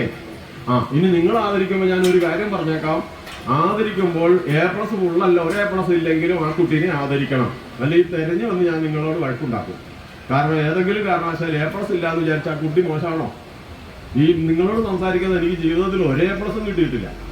എനിക്ക് സുജാതയ്ക്കും കിട്ടിയിട്ടില്ല. കിട്ടിയായിരുന്നു? അന്ന് A+ ഇല്ലല്ലോ. അന്ന് A+ ഉണ്ടോ? ഇല്ല. ഞാൻ സത്യം പറഞ്ഞാൽ നാട്ടുകാരോടൊന്നും പോയി പറയുന്നത്, ഞാൻ പഠിക്കുന്ന കാലത്ത് എൻ്റെ SSLC ബുക്ക് ഞാൻ ആരെയും കാണിച്ചിട്ടില്ല. അത്രയും മാർക്ക് കുറവാണ്. എന്നിട്ട് ഞാൻ ജീവിക്കുന്നില്ലേ? അപ്പോൾ ഫുൾ A+ കിട്ടിയാൽ മാത്രമേ ജീവിക്കാൻ പറ്റത്തുള്ളൂ. പക്ഷേ നമുക്ക് ഫുൾ A+ കിട്ടിയാൽ എന്താ ഗുണം? നമ്മൾ ഉദ്ദേശിക്കുന്ന ഗ്രൂപ്പ് എടുക്കാം, ഉദ്ദേശിക്കുന്ന കോഴ്സ് എടുത്ത് നന്നായി പഠിച്ചാൽ ജോലി കൂടുതൽ ഉറപ്പാണ് എന്ന് വിചാരിച്ച് ഫുൾ A+ കിട്ടിയ എല്ലാവർക്കും ജോലി ഉറപ്പാണ്. ഫുൾ A+ കിട്ടാത്തവർക്ക് ജോലി കിട്ടിയിട്ടില്ലേ? അപ്പൊ ഇതല്ല അതിന് കാര്യം. തീരുമാനം എടുക്കാൻ ഭഗവാൻ അവിടെ ഇരിപ്പുണ്ട്. നമ്മളവരെ പ്രോത്സാഹിപ്പിക്കണം. അപ്പൊ ഞാൻ പറഞ്ഞതാ മനസ്സിലായത്, നിങ്ങൾ ആദരിക്കുമ്പോൾ എന്ത് ചെയ്യരുത്? വേർതിരിവ് കാണിക്കരുത്. പക്ഷേ നായർകുഴിയിൽ നിങ്ങളുടെ നാട്ടിൽ നിങ്ങളുടെ അവിടെ റെസിഡൻസ് അസോസിയേഷനിൽ ഞാൻ വന്നപ്പോൾ ഞാൻ പറഞ്ഞ എൻ്റെ കാരമൂല എന്നുള്ള ഒരു സുഹൃത്തുണ്ട്. അവർ വീട്ടുപേര് മാങ്കുന്നുമെന്നാണ്. നിങ്ങൾ ഗോതമംഗലത്തിന്റെ ആവാത്തവരല്ലല്ലോ. അപ്പൊ ഞാൻ അവിടെ ആദരിച്ച സമയത്ത് അതൊരു 10-15 കൊല്ലം മുമ്പ്, അന്ന് ജയിച്ച ഫുൾ A+ മാത്രം ആദരിച്ചു. ഞാൻ അന്ന് പറഞ്ഞു ഇനി ഒരിക്കലും. അപ്പൊ അവർ പറഞ്ഞു ഞങ്ങൾക്ക് തെറ്റ് മനസ്സിലായി, ഒരു കാലത്ത് ഞങ്ങൾ ചെയ്യില്ല. എല്ലാ കാരണം ഇത് കിട്ടാത്ത കുട്ടിയോട് ഇരുന്ന് സങ്കടപ്പെടുകയാണ്. അവർക്കൊരു വിഷമം, ഞങ്ങളെ ഒന്നും കൊള്ളൂല എന്ന് അവർക്ക് തോന്നുകയാണ്. മനസ്സിലായോ? പിന്നെന്തൊന്ന് ചിരിക്കാത്ത ഇത്ര ഗൗരവം? അപ്പൊ അങ്ങനെ ചെയ്യണം. അത് പോട്ടെ. അപ്പൊ നമ്മളങ്ങനെ അതേപോലെ തന്നെയുള്ള നേട്ടങ്ങൾ. നല്ല നൃത്തം ചെയ്യുന്നുണ്ടാവില്ലേ? ഞാനിപ്പോ പറഞ്ഞ കുട്ടി വരുന്നതിന് മുമ്പ് ഞാൻ കാര്യം പറഞ്ഞു, മേച്ചേരി ശിവക്ഷേത്രം അതിന് മുമ്പ് കുട്ടി വന്നില്ലല്ലോ. കുട്ടി എന്ന് വിളിക്കാൻ എനിക്ക് പ്രായക്കുറവൊന്നുമല്ല കേട്ടോ, കണ്ടാകെ തോന്നുക.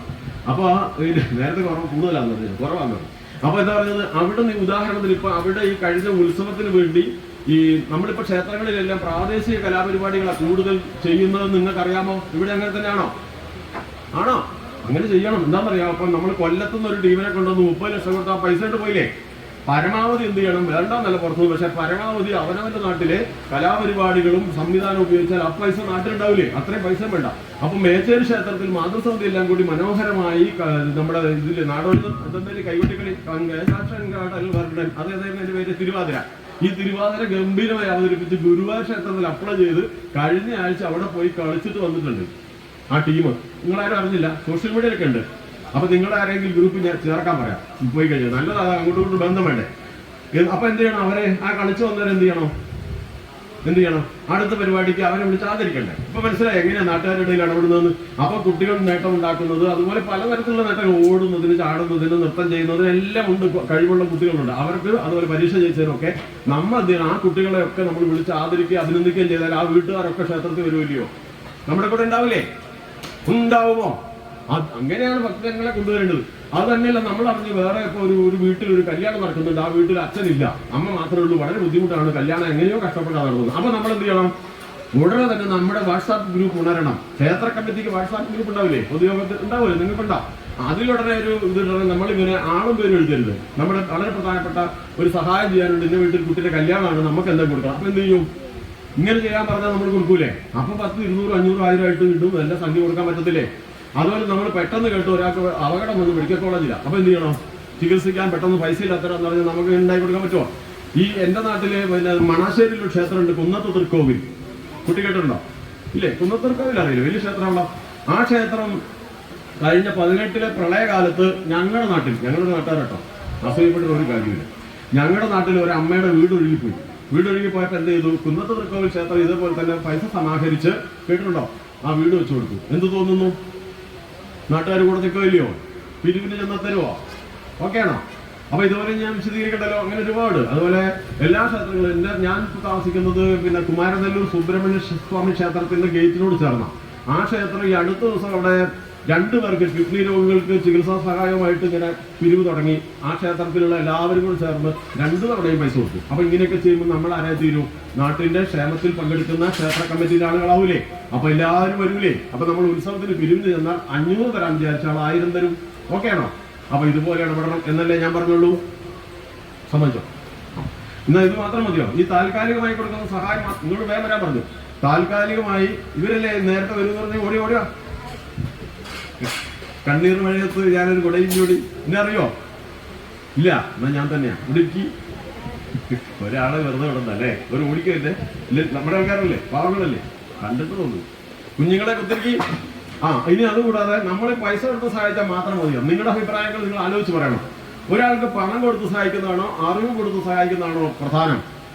പണമാണോ അറിവാണോ ശാശ്വതം? എന്താ നിങ്ങളുടെ അഭിപ്രായം? ഉറപ്പല്ലേ? അങ്ങനെ സല്യൂട്ട് കൊടുക്കണം. ശരിയാണോ? പൈസ കൊണ്ട് ഇപ്പം നമ്മളിപ്പോൾ രോഗിക്ക് പൈസ കൊടുത്തു, ആ രോഗം ഭേദപ്പെട്ടു, പിന്നെ അതുകൊണ്ട് പിന്നെ തുടർന്ന് അദ്ദേഹത്തിന് സ്വന്തം ജീവിതം. അതേസമയം നമ്മൾ ഉടൻ ചെയ്താൽ, അത് ഞാനൊരു ഉദാഹരണം പറഞ്ഞോട്ടെ. ഇത് എത്ര സമയമെന്നൊന്നും ഞാൻ ചോദിച്ചിട്ടില്ല. ഇയാൾ ബെല്ലടിക്കണം കേട്ടോ, നിർത്താറാകുമ്പോൾ ഞാൻ നീട്ടി പറയുന്നത് നോക്കറിയാം ഇല്ലേ. അതുകൊണ്ട് എന്താണ് ഒരു ഉദാഹരണം പറയാൻ നോക്കട്ടെ. ഒരു വീട്ടിൽ ഒരു അമ്മയും മകനും ആയിക്കോട്ടെ, അല്ലെ കഥ. പാവപ്പെട്ടവരുടെ കഥയാണ് എപ്പോഴും പറയാനുണ്ടാവുക. അതാണ് നമുക്ക് മാതൃക പാഠം, പൈസക്കാരുടെ കഥ ആർക്ക് കേൾക്കാൻ. അപ്പൊ ഈ പാവപ്പെട്ട വീട്ടില് അമ്മയും 10-12 വയസ്സുള്ള മോനും മുഴു പട്ടിണിയാണ്. ഇന്നല്ലോ, പണ്ട് കാലത്ത് അങ്ങോട്ടും ഇങ്ങോട്ടും തിരിഞ്ഞു നോക്കലൊന്നുമില്ല. ഇന്നാണ് നമ്മൾ പട്ടിണി കേട്ട പാഞ്ഞവിടെ എത്തും, ഒരാളും പട്ടിണി കിടക്കൂല. ശരിയാണോ? ആ കാലം മാറിപ്പോയി. പണ്ടങ്ങനെ ഇതോ അപ്പുറത്തെന്താ നടക്കുന്ന അറിയില്ല. അങ്ങനെ പട്ടിണി കിടന്ന് വളരെ കഷ്ടപ്പെട്ടു പോകുന്ന സമയത്ത് ഒരു ദിവസം രാവിലെ ഈ മകൻ ഇറങ്ങി ഇങ്ങനെ നടന്നു പോകുമ്പോൾ താഴെ ഒരു തോടുണ്ട്, കണ്ടിട്ടുണ്ടോ? ഇതുവരെ അതും കണ്ടില്ല. ഇതാ ഇവിടെ ഇതെന്താ ആൾക്കാർ ആ തോട് കാണാത്ത? ഇതെന്താ ഇങ്ങനെ? ആ തോട് കണ്ടോ? ആ തോട്ടിന്റെ കരക്കിരുന്ന ഒരാൾ മീൻ പിടിക്കുന്നുണ്ടായിരുന്നു. ഈ മീൻ പിടിക്കാന്ന് പറഞ്ഞാൽ നിങ്ങൾക്ക് എങ്ങനെ പറയുന്നറിയില്ല, നീളൊരു കമ്പിൽ ഇങ്ങനെ കെട്ടിയിട്ട് ചൂണ്ടൽ എന്ന് പറയും. അത് തന്നെയാണ് അവിടെ. അന്ന് അങ്ങനെ തന്നെ ചൂണ്ടലിട്ട് മീൻ പിടിക്കാൻ. ഈ കുട്ടി ഇങ്ങനെ ചെന്ന് നോക്കുമ്പോൾ നമ്മുടെ ഈ ഈർക്കിൽ എന്ന് പറഞ്ഞാൽ അറിയാമോ, തെങ്ങിന്റെ ഓലേന്റെ, അതും അങ്ങനെ തന്നെയാണ് പറയുന്നത്. ഇതിന്റെ ഭാഷ ചിലപ്പോൾ ചെറിയ വ്യത്യാസം ഉണ്ടാവും. അപ്പൊ അതിങ്ങനെ ഒരു അറ്റം കെട്ടിയിട്ട് അതിൽ മീൻ ഇങ്ങനെ കോർത്തിടൂലേ, അതിനെന്താ പറയാ? ഞാൻ പറയുന്ന കോർമ്പൽ എന്നാ. അതിന്റെ ചെറിയ വ്യത്യാസം എവിടെ ഉണ്ടെന്ന് എനിക്കറിയാം. എന്താ സഹോദരൻ എന്ന് പറഞ്ഞ് നായർകുഴി എന്താ പറയാ, ഓർക്കൽ. അതിലിങ്ങനെ കോർത്തിട്ടിരിക്കുകയാണ്. വലിയ മീൻ ഒരു 3-4 ഇങ്ങനെ കോർത്തിട്ടിരിക്കുന്നത് കുട്ടി കണ്ടു. കുട്ടി കണ്ടപ്പം വിശക്കുന്നുണ്ടല്ലോ, അവര് ചോദിച്ചു, ചേട്ടാ ഒരു മീൻ തരുമോന്ന് ചോദിച്ചു. അയാളവിടെ തരൂലടാന്ന്, തരൂലെന്ന് പറഞ്ഞു. കുട്ടിയെ നടന്നു. അപ്പോൾ അയാൾ ഇങ്ങോട്ട് വേടാന്ന്. അപ്പൊ ഒരു മീൻ കൊടുക്കാണ്ട് ഇയാൾ വിളിക്കാന്ന് പറഞ്ഞ ദേഷ്യം വരില്ലേ, ഇവിടെ ഇരിക്കടാന്ന് പറഞ്ഞു. പേടിച്ച് അവിടെ ഇരുന്നു. വേറെ ചൂണ്ടലെടുത്തിട്ട് ഇര കുറത്തിട്ട് കൈ കൊടുത്തു. പിടിക്കടാ മീൻ പറഞ്ഞു. മീനും തരൂല്ല, ഇയാളെന്തൊരു മനുഷ്യനാ. ഏതായാലും ആ ദേഷ്യത്തിൽ ഇങ്ങനെ തന്നെ വെറുതോട്ടില്ലെന്നൊക്കെ പറഞ്ഞ് ഇങ്ങനെ ഇളക്കം കൂടിയതുകൊണ്ട് പെട്ടെന്ന് ഒരു മീൻ കൊത്തി. പെട്ടെന്ന് മീൻ കൊത്തിയപ്പോൾ അയാളിത് കണ്ട് വലിച്ചെടുത്ത് വലിയൊരു മീനാ കിട്ടിയത്. ആ മീനുടനെ തന്നെ ഇയാളൊരു ഇറുക്കിലെടുത്ത് കോർത്ത് കൈ കൊടുത്ത് പറഞ്ഞു, ഈ മീൻ നിനക്ക് കൊണ്ടുപോകാൻ പറഞ്ഞു. എന്തൊരു സന്തോഷം അത്. ഓടി വീട്ടിൽ കൊണ്ട് കൊടുത്തു. അമ്മ എടുത്തന്നെ വെട്ടി വൃത്തിയാക്കി പഴയ അരിക്കലൊക്കെ തെരഞ്ഞ് കുറച്ച് കുറിയരിയൊക്കെ കിട്ടി. അതിനകത്ത് അത് വേവിച്ച് നീണ്ട കഞ്ഞിവെള്ളമൊക്കെ വെച്ച് രണ്ടുപേരും കൂടെ വൈകുന്നേരം അത് കഴിച്ചു. കുറെ കാലം കൂടി വയറ് നിറഞ്ഞ കേട്ടോ. കുട്ടിക്ക് പിന്നെ ഉറക്കം വരുന്നില്ല. എങ്ങനെ ഉറക്കം വരുന്നില്ല എന്ന് ചോദിച്ചു കഴിഞ്ഞാൽ അതിന് ഉദാഹരണം, നാളെ സ്കൂളിൽ നിന്ന് ടൂർ പോകുന്നുണ്ടെന്ന് വിചാരിക്കാം. ടൂർ പോയിട്ടുള്ളവരുണ്ടാക്കോട്ടെ, ഇല്ലേ കുട്ടീനോട് ചോദിക്കും. ഈ കുട്ടീൻ്റെ അമ്മ എന്നോട് പറഞ്ഞെന്നറിയാം, ടൂർ പോകുന്നതിന് തലേദിവസം രാത്രി 4 വട്ടം എഴുന്നേറ്റു. അമ്മയെ നേരം വെളുത്തോ, മനസ്സിലായോ? അങ്ങനെ ചെയ്തിട്ടില്ലേ? നമ്മുടെ കുട്ടിക്കാലത്തെ രസകരമായ അനുഭവങ്ങളല്ലേ അതൊക്കെ. അപ്പൊ എന്താണ്, ഈ പോകാനുള്ള കൊതി കൊണ്ട് ഇങ്ങനെ കാത്തിരിക്കുകയാണ്. അന്ന് പ്രത്യേകിച്ച് ഇന്നെല്ലാവരും സ്വന്തം ഇഷ്ടത്തിൽ പോകുന്ന, അന്ന് അങ്ങനെയല്ലല്ലോ. എപ്പോഴെങ്കിലും സ്കൂളിൽ നിന്ന് കൊണ്ടുപോയാൽ മാത്രമേ നമുക്കൊരു പുറംലോകം കാണാനുണ്ടായിരുന്നുള്ളൂ. ശരിയാണോ? അപ്പൊ ഇതുപോലെ തന്നെ ഈ കുട്ടി പിന്നെ നേരം വെളുക്കാൻ ഇങ്ങനെ കാത്തിരിക്കുക, ഉറക്കം വരുന്നില്ല. അങ്ങനെ നേരം വെളുത്ത് 8 മണിയാകുമ്പോഴത്തേക്ക് വീണ്ടും അങ്ങനെ പോയി നോക്കി. അവിടെ ചെന്നപ്പോൾ അയാൾ മീൻ പിടിക്കുന്നുണ്ട്. അവിടെ ചെന്ന് ആ മോനെ നീയല്ലേ ഇന്നലോട് വന്ന് ഇങ്ങോട്ട് വരാന്ന് പറഞ്ഞു, ഇവിടെ ഇരിക്കണമെന്ന് പറഞ്ഞു. എന്നിട്ട് പറഞ്ഞു മീൻ പിടിക്കാൻ ഞാൻ പഠിപ്പിച്ചു തരാമെന്ന് പറഞ്ഞു. കോർബലെടുത്തിട്ട് മീൻ ഇങ്ങനെ പിടിക്കാൻ വേണ്ടിയിട്ട് ഏറെ ഇങ്ങനെ കോർത്ത് കൊടുത്തിട്ട് പിടിച്ചോളാൻ പറഞ്ഞു. അങ്ങനെ പിടിക്കും, കോർത്തിടും. കുറച്ച് കഴിഞ്ഞപ്പോൾ അയാൾ പറഞ്ഞു നീ തന്നെ കോർക്കാൻ പറഞ്ഞു. നീ തന്നെ കോർത്തിട്ട് അങ്ങനെ കോർത്ത് ഒരു കോർമ്പൽ നിറച്ച് ഫുള്ള് ഒരു 2 കിലോ മീൻ കിട്ടി. ഉച്ചയായപ്പോൾ പറഞ്ഞു ഇനി മതി, നീ പോയിക്കോളാൻ പറഞ്ഞു. എന്നിട്ട് പറഞ്ഞു ഈ മീൻ നിനക്കുള്ളതാണ്, മാത്രമല്ല ഈ ചൂണ്ടലും നിനക്കുള്ളതാണ്, കൊണ്ടുകൊള്ളാൻ പറഞ്ഞു. അപ്പൊ ഈ ചൂണ്ടലും അതുപോലെ തന്നെ മീനുമായിട്ട് ഇതുവഴി ഇങ്ങനെ പോകുമ്പോൾ നായർകുഴി ഭാഗത്ത് ഗൗതമ ക്ഷേത്രത്തിന് കുറച്ചടുത്ത് താമസിക്കുന്ന ഒരു പച്ച ഷർട്ട് ഇട്ട് പരസൊക്കെ ഇട്ടിട്ട് ഒരാളുണ്ടായിരുന്നു. മൂപ്പര് ബൈക്കിൽ ഇങ്ങനെ വെറുതെയിരിക്കുന്നു. അങ്ങനെ ഒരു നല്ല മനുഷ്യനാണ്, കണ്ടെത്തുന്നോ, നല്ല ആളാ. അങ്ങേർക്ക് ഈ പുഴമീൻ എന്ന് പറഞ്ഞാൽ ജീവനാണ്. അപ്പൊ പെട്ടെന്ന് കണ്ടപ്പോൾ ചോദിച്ചു, മോനെ ഇതെന്താ? അത് ഞാൻ പുഴമീനാ, ഞാൻ ചൂണ്ടലിട്ട് പിടിച്ചതാ, ഇത് എന്തിനാ ഞാൻ കൊടുക്കാൻ പോവോ? കൊടുക്കുന്നുണ്ട്, അന്ന് നീ എനിക്ക് തരുമോ? ഓ ചേട്ടൻ എന്നേക്കാന്ന്. അപ്പൊ ഏട്ടൻ എന്ത് ചെയ്തു? എത്ര വേണമെന്ന് ചോദിച്ചു. കുട്ടി 500 പറഞ്ഞു. അങ്ങനെ 1000 എടുത്തു കൊടുത്തു. നീ നല്ല മനസ്സിലെല്ലാം നിങ്ങൾ പറയോ? ഇതിലെപ്പുറം എന്താ വേണ്ടി? 500 ചോദിച്ചിട്ട് 1000 കൊടുത്തു. എന്നിട്ട് അവർക്ക് ഒരു സന്തോഷമില്ല. അങ്ങനെ 1000 കൊടുത്തിട്ട് ഇങ്ങനെ മീൻ വാങ്ങി അയാൾ. അപ്പൊ ഈ കുട്ടി എന്ത് ചെയ്യുന്നറിയാമോ? കൂളിവാട് എന്നിട്ട് സൂപ്പർ മാർക്കറ്റിൽ കയറിയിട്ട് ഉപ്പ്, മുളക്, മല്ലി, ജീരകം തുടങ്ങി വീട്ടിലേക്ക് ആവശ്യമുള്ള സകല സാധനവും വാങ്ങി തലയിലേറ്റി ഇതാ വരുന്നു വീട്ടിലേക്ക്. വീട്ടിൽ റോഡിന്റെ വക്കിന് മുകളിലാണ് വീട്. അങ്ങനെ വീട് കയറി ചെന്ന് അവിടെ ഇറക്കി വെച്ച് ബാക്കി 500 രൂപ അമ്മയുടെ കയ്യിലോട്ട് കൊടുത്തു. അമ്മ ഞെട്ടിപ്പോയി. അയ്യോ മോനെ, നീ എന്തായി ചെയ്തത്? അച്ഛനില്ലാതിരുന്നിട്ടും പല വീട്ടിലും പണിക്ക് പോയി മറ്റൊക്കെ ഈ കുടുംബം പുലർത്തുമ്പോഴും നമ്മുടെ അഭിമാനം നമ്മൾ കളഞ്ഞിട്ടില്ല മോനെ. എന്റെ കുട്ടി എന്താ ചെയ്തത്? അമ്മ പേടിച്ചു പോയി. എവിടുന്നെന്ന് അറിയില്ലല്ലോ. അപ്പൊ ആ കുട്ടി പറഞ്ഞു, അമ്മ എന്നെ പഠിപ്പിച്ചിട്ടില്ലേ, നമുക്ക് അർഹതപ്പെടാത്തതൊന്നും ആരുടേത് എടുക്കരുതെന്ന് എന്റെ അമ്മ എന്നെ പറഞ്ഞു പഠിപ്പിച്ചില്ലേ? ഞാനിത് ചെയ്തില്ല അമ്മേ. ഞാനിങ്ങനെ മീൻ പിടിച്ച് കിട്ടിയത് എനിക്ക് തന്നത്, ഞാൻ കൊണ്ടു കൊടുത്തിട്ട് കിട്ടിയ പൈസയാണ്. ഇങ്ങനെ ഇങ്ങനെ തന്നതാന്ന്. എന്റെ കുഞ്ഞെ സമാധാനായി. എന്റെ മോനെ ഇതോടെ കൊണ്ട് വെക്കാൻ പറഞ്ഞിട്ടോ വെച്ചു. അതിനുശേഷം അവർ രണ്ടുപേരും കൂടെ ആലോചിച്ചു, ദൈവം കാണിച്ചു തന്നൊരു വഴിയാണ് എന്ന് പറഞ്ഞാൽ പെരുമ്പാമ്പ് ഇര വിഴുങ്ങിയിട്ട് അത് ഉള്ളും തിന്നുന്നത് വരെ അവിടെ കുത്തിരുന്നല്ല. പിറ്റേ ദിവസം തൊട്ട് ആ കുട്ടി എന്ത് ചെയ്യുന്നറിയാമോ? ഈ ചൂണ്ടലും എടുത്ത് ആ പുഴയിലും ഈ പുഴയിലൊക്കെ മീൻ പിടിക്കും, അതുകൊണ്ട് കൊടുക്കും, പൈസ കിട്ടും. അങ്ങനെ 2 ആടിനെ വാങ്ങി അതിനെ വളർത്തി, പിന്നെ 2 പശുവായി. പിന്നെ അത് പുരോഗതി നേടി. അവിടെ ഒരു പീടി കണ്ടായിരുന്നു, ഒരു കട വെച്ച്. പിന്നെ കണ്ടില്ല, അമ്മയും മോനും കൂടെ കട നടത്തുന്നു. വെച്ചടി കയറ്റം. അങ്ങനെ പുരോഗതി നേടി കഴിഞ്ഞിട്ട് ഒരു 22-23 വയസ്സായപ്പോഴത്തേക്കോ ഒരു ദിവസം മാതൃഭൂമി പത്രത്തിൽ ഒരു പരസ്യം കണ്ടു. എന്താണ്? വട്ടമുഖവും നീണ്ട മുഖവും 2 കണ്ണും പിന്നെ ബാക്കി നിറം ഞാൻ പറയുന്നില്ല, എല്ലാം ഒത്തു ചേർന്ന വധുക്കളിൽ നിന്ന് വിവാഹാലോചന ക്ഷണിക്കുന്നു. അങ്ങനെ ഇഷ്ടപ്പെട്ട ഒരാൾ ആലോചിച്ച് ചെന്ന് കല്യാണം, മംഗല്യം തന്തുനാനേന എന്ന് പറഞ്ഞ് കല്യാണം നടത്തി. അങ്ങനെ അവര് സന്തതി പരമ്പരകളായി സുഖമായി ജീവിച്ചു. ഇനി ഞാൻ തുടങ്ങി വെച്ച ഓർമ്മയുണ്ടോ? എന്നിട്ട് ഞാൻ അതൊക്കെ പറഞ്ഞു ചിലപ്പോൾ വിട്ടു വെക്കണം. അപ്പൊ എന്റെ ചോദ്യം ആദ്യം തന്നെ ഈ കുട്ടി കുത്തിരിക്കോടെ യൂസ് ഡൗൺ കഥയ്ക്ക് ഉത്തരം പറഞ്ഞിട്ട് പോയാൽ മതി. മോനെ ചുമ്മാ കേട്ടോ, പണങ്ങോ? അപ്പൊ ഞാൻ ചോദിക്കട്ടെ, ഈ മീൻ ചോദിച്ചപ്പോ തന്നെ ഒരു മീൻ കൊടുത്തു വിട്ടിരുന്നെങ്കിൽ ആ കുട്ടി ആരാകുമായിരുന്നു? സുഹൃത്തുക്കളെ, ശ്രദ്ധിച്ചിരുന്നവരോട് ചോദിക്കാം. എല്ലാവരും ഒരുപോലെ ശ്രദ്ധിക്കൂലല്ലോ. ആദ്യം തന്നെ ഒരു മീൻ കൊടുത്തു വിട്ടിരുന്നെങ്കിൽ ആ കുട്ടി ആരായി തീരുമാനിച്ചു? മടിയനായി പോകുമായിരുന്നു. ഞാൻ കുറച്ചും കൂടി കടന്നു പറയും. വേറെ ആർക്കത് പറയണ്ടോ? എന്ത് പറയാമല്ലോ, എന്തും ഇതിനോട് ബന്ധപ്പെട്ട് വേറെ ഒന്നും പറയുന്നു ഇല്ലേ? പണ്ട് കൂമ്പാറ സ്കൂളിൽ ഹെഡ്മാസ്റ്റർ PTA ജനറൽ ബോഡിയിലും മൂപ്പർക്ക് പറയാനെല്ലാം പറഞ്ഞു കഴിഞ്ഞിട്ട് പിന്നെ രക്ഷിതാക്കളോട് പറഞ്ഞു ഇനി നിങ്ങൾക്ക് എന്തും പറയാമെന്ന് പറഞ്ഞു. അപ്പോൾ ഒരു രക്ഷിതാവ് എഴുന്നേറ്റ് ചോദിച്ചു എന്തും പറയാൻ പറ്റുമെന്ന്. എന്ന് പറഞ്ഞാൽ അങ്ങനെയല്ല, ഈ കഥയുമായി ബന്ധപ്പെട്ട് ഈ കുട്ടിക്ക് ആദ്യം തന്നെ അയാൾ ഒരു മീൻ കൊടുത്തു വിട്ടിരുന്നെങ്കിൽ എന്ത് സംഭവിക്കുമായിരുന്നു എന്നാണ് ചോദിച്ചു. ആ അമ്മ നേരത്തെ പറഞ്ഞു മടിയനായി പോകുന്നു. വേറെ എന്തെങ്കിലും ഞാൻ വിചാരിക്കുന്നു പിച്ചക്കാരനായി പോകുന്നു. ഒരു ചായ വാങ്ങി തരുമോ ചേട്ടാ, ഒരു മീൻ തരുമോ ചേട്ടാ എന്തെങ്കിലും ചോദിച്ചു പോകുമായിരുന്നില്ലേ? അപ്പോൾ ഒരു മീൻ കൊടുക്കുന്നതിന് പകരം മീൻ പിടിക്കാൻ പഠിപ്പിച്ചു കൊടുത്തപ്പോൾ എന്തായി? അവനൊരു ജീവിതമാണ് കെട്ടിപ്പടുത്തത്. റൈറ്റ്? ഇതാണ് ഞാൻ നേരത്തെ പറഞ്ഞതിന്റെ പൊരുൾ. നമ്മൾ നമ്മുടെ ക്ഷേത്രത്തിൽ നിന്ന് സാമ്പത്തിക സഹായം നൽകുന്നത് പോലെ തന്നെ നമ്മുടെ കൂട്ടത്തിലുള്ള ആളുകൾക്ക് പുരോഗതിക്ക് ആവശ്യമായ അറിവ് കൂടി പകർന്നു നൽകിയാൽ എന്താണ്, കൊല്ലങ്ങൾ കഴിയുമ്പോൾ ഈ നാട് ഞാൻ നേരത്തെ പറഞ്ഞ മണാശ്ശേരി മേച്ചേരി ഒക്കെ മാറിയതുപോലെ നോക്കി നിന്നാൽ കാണാവുന്ന വേഗത്തിൽ പുരോഗതി നേടും. തർക്കമുള്ളവർക്ക് എഴുന്നേറ്റ് തർക്കിക്കാം. തർക്കമില്ലേ? ഇപ്പൊ ഞാൻ ഉണ്ടാക്കും. ഇനി അത് സംഭവിച്ചൊരു ഉദാഹരണം പറയാം. എത്ര സമയം ഇപ്പോ കുട്ടി? ഇനി എനിക്ക് എത്ര സമയം ഉണ്ടെന്ന് അറിയാം, അതനുസരിച്ച് ചുരുക്കി പറയണം. പറയാം. ഇപ്പൊ 12:15. ഇനി എത്ര സമയം തരും? 2 മണിയോ? ഇന്നത്തെ എത്ര കുട്ടി? ഇപ്പൊ 12:15. അങ്ങനെ പറഞ്ഞാൽ ഞാൻ ഉദ്ദേശിക്കുന്ന പകുതിയാവും നിർത്താൻ പറഞ്ഞാൽ ഞാൻ നിർത്തൂല കേട്ടോ. എന്റെ സ്വഭാവം അറിയാലോ, ഞാൻ ഇരിക്കുമ്പോൾ നടക്കൂല. നിങ്ങളോ? ഇല്ലേ, ആരും നടക്കൂല ഇരിക്കുമ്പോ. എന്നാ വേണ്ട പറഞ്ഞോട്ടെ, ഈ കണ്ണട ചാക്കൊന്ന് തിരിച്ചൂടെ? ഞാൻ പാവാന്ന്. എന്താ കഥ?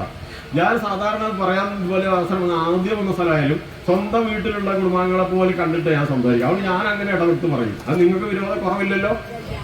അതെനിക്ക് മനസ്സിലായി. എന്താ ഞാൻ പറഞ്ഞത്? അമ്മ ഞാൻ വെറുതെ കേട്ടോ, വിരോധ കുറവില്ലല്ലോ എന്ന് ഞാൻ ചോദിച്ചത്. അതെയോ? ശരിയാക്കി തരാം കേട്ടോ, ഇത് കഴിഞ്ഞിട്ട് ശരിയാക്കി തരാം. അങ്ങനെയുണ്ട്. അതിവിടെ കോഴിക്കോട് ഒരു പരിപാടിക്ക് ഞാൻ ഈ ശ്രദ്ധിക്കുന്നുള്ളത് അറിയാൻ വേണ്ടിയിട്ട് ഇങ്ങനെ ചില തരികടയെ കാണിക്കും. അത് നമുക്കറിയാം. അത് എന്താ ഞാൻ വിചാരിച്ചത്, ഇതുപോലെ നല്ലൊരു മീറ്റിംഗ് ഞാൻ അരയട്ടുപാലം ബേബിന്റെ അടുത്ത് അവിടെ ഒരു പരിപാടിയാണ്. അപ്പൊ ഞാൻ പറഞ്ഞു വന്നിട്ട് പറഞ്ഞു പെരുതുള്ളി അല്ല, അവര് പലവെള്ളം എന്ന് വിളിച്ചു പറഞ്ഞു. ശരിക്കും അങ്ങനെയാണോ? അപ്പൊ അതിന്റെ അർത്ഥം എന്താ? നമ്മൾ പറയുന്നത് ലയിച്ചിരിക്കണം. പെരുതുള്ളി പലവെള്ളം ആയിപ്പോയി. അതെന്തുകൊണ്ടാണ്? ഞാൻ പറയുന്നത് അതെ. നമ്മൾ കേട്ടില്ലേ ചിലരിങ്ങനെ കാണിക്കൂലേ, അവിടെ തൊട്, തലയത്തോട്, മൂക്കത്തോട്, നാക്കത്തോട്, എന്നിട്ട് കണ്ണിൽ തൊടെന്ന് പറഞ്ഞ് എവിടെ തൊടും? ഈ ഇത് മോട്ടിവേഷൻ ക്ലാസ്സിൽ. അപ്പൊ നമ്മൾ എവിടെ തൊടും? പറഞ്ഞത് എവിടെയാ? കണ്ണില്. അത് സാധാരണ നമ്മളെ പറ്റിക്കുന്നില്ല. അതുകൊണ്ട് ഞാൻ പറ്റിച്ചോ, നിങ്ങൾ ശ്രദ്ധിക്കുമെന്ന് പറയാൻ വേണ്ടി പടങ്ങരുത് കേട്ടോ. അപ്പൊ നമ്മളിപ്പോ എന്താ പറഞ്ഞത് ഇതുപോലെയാണ്. അപ്പൊ ഞാനിനി സംഭവിച്ചതെന്ന് പറഞ്ഞോട്ടെ. ഈ പറയുന്നതൊക്കെ കുറച്ച് സമയം എടുക്കുന്ന കഥകളാണ്. അത് സംഭവിച്ച കാര്യങ്ങളാണ് പറയുന്നത്. ഇനി സംഭവിച്ച കാര്യം പറയാം. എന്റെ നാട്ടിലുള്ള പേര് മാറ്റി പറയാണ്, കാരണം ഇതിലൊക്കെ വരാൻ സാധ്യത ആളാണ്. നല്ല കാര്യമാണെങ്കിലും ആ ആളുകളെ പറഞ്ഞ് പിന്നെ തിരിച്ചറിയേണ്ടെന്ന് വിചാരിച്ചിട്ടാ. 3 ആൺമക്കളുള്ള ഒരു കുടുംബം. അച്ഛന്റെ പേര് ഞാൻ മാറ്റി പറയാൻ പോകും. എന്താ പേരുക? തങ്കപ്പൻ ആയിക്കോട്ടെ, നല്ല പേരല്ലേ. തങ്കപ്പൻ എന്നാണ് പറയാൻ എളുപ്പമാണല്ലോ, മറന്നും പോല. പേര് ഒറിജിനൽ ഞാൻ ഇതെല്ലാം കഴിഞ്ഞിട്ടുണ്ട് നിങ്ങൾക്ക് പറഞ്ഞു തരാം. ശരിക്കുള്ള കഥയല്ല, സംഭവമാണ്.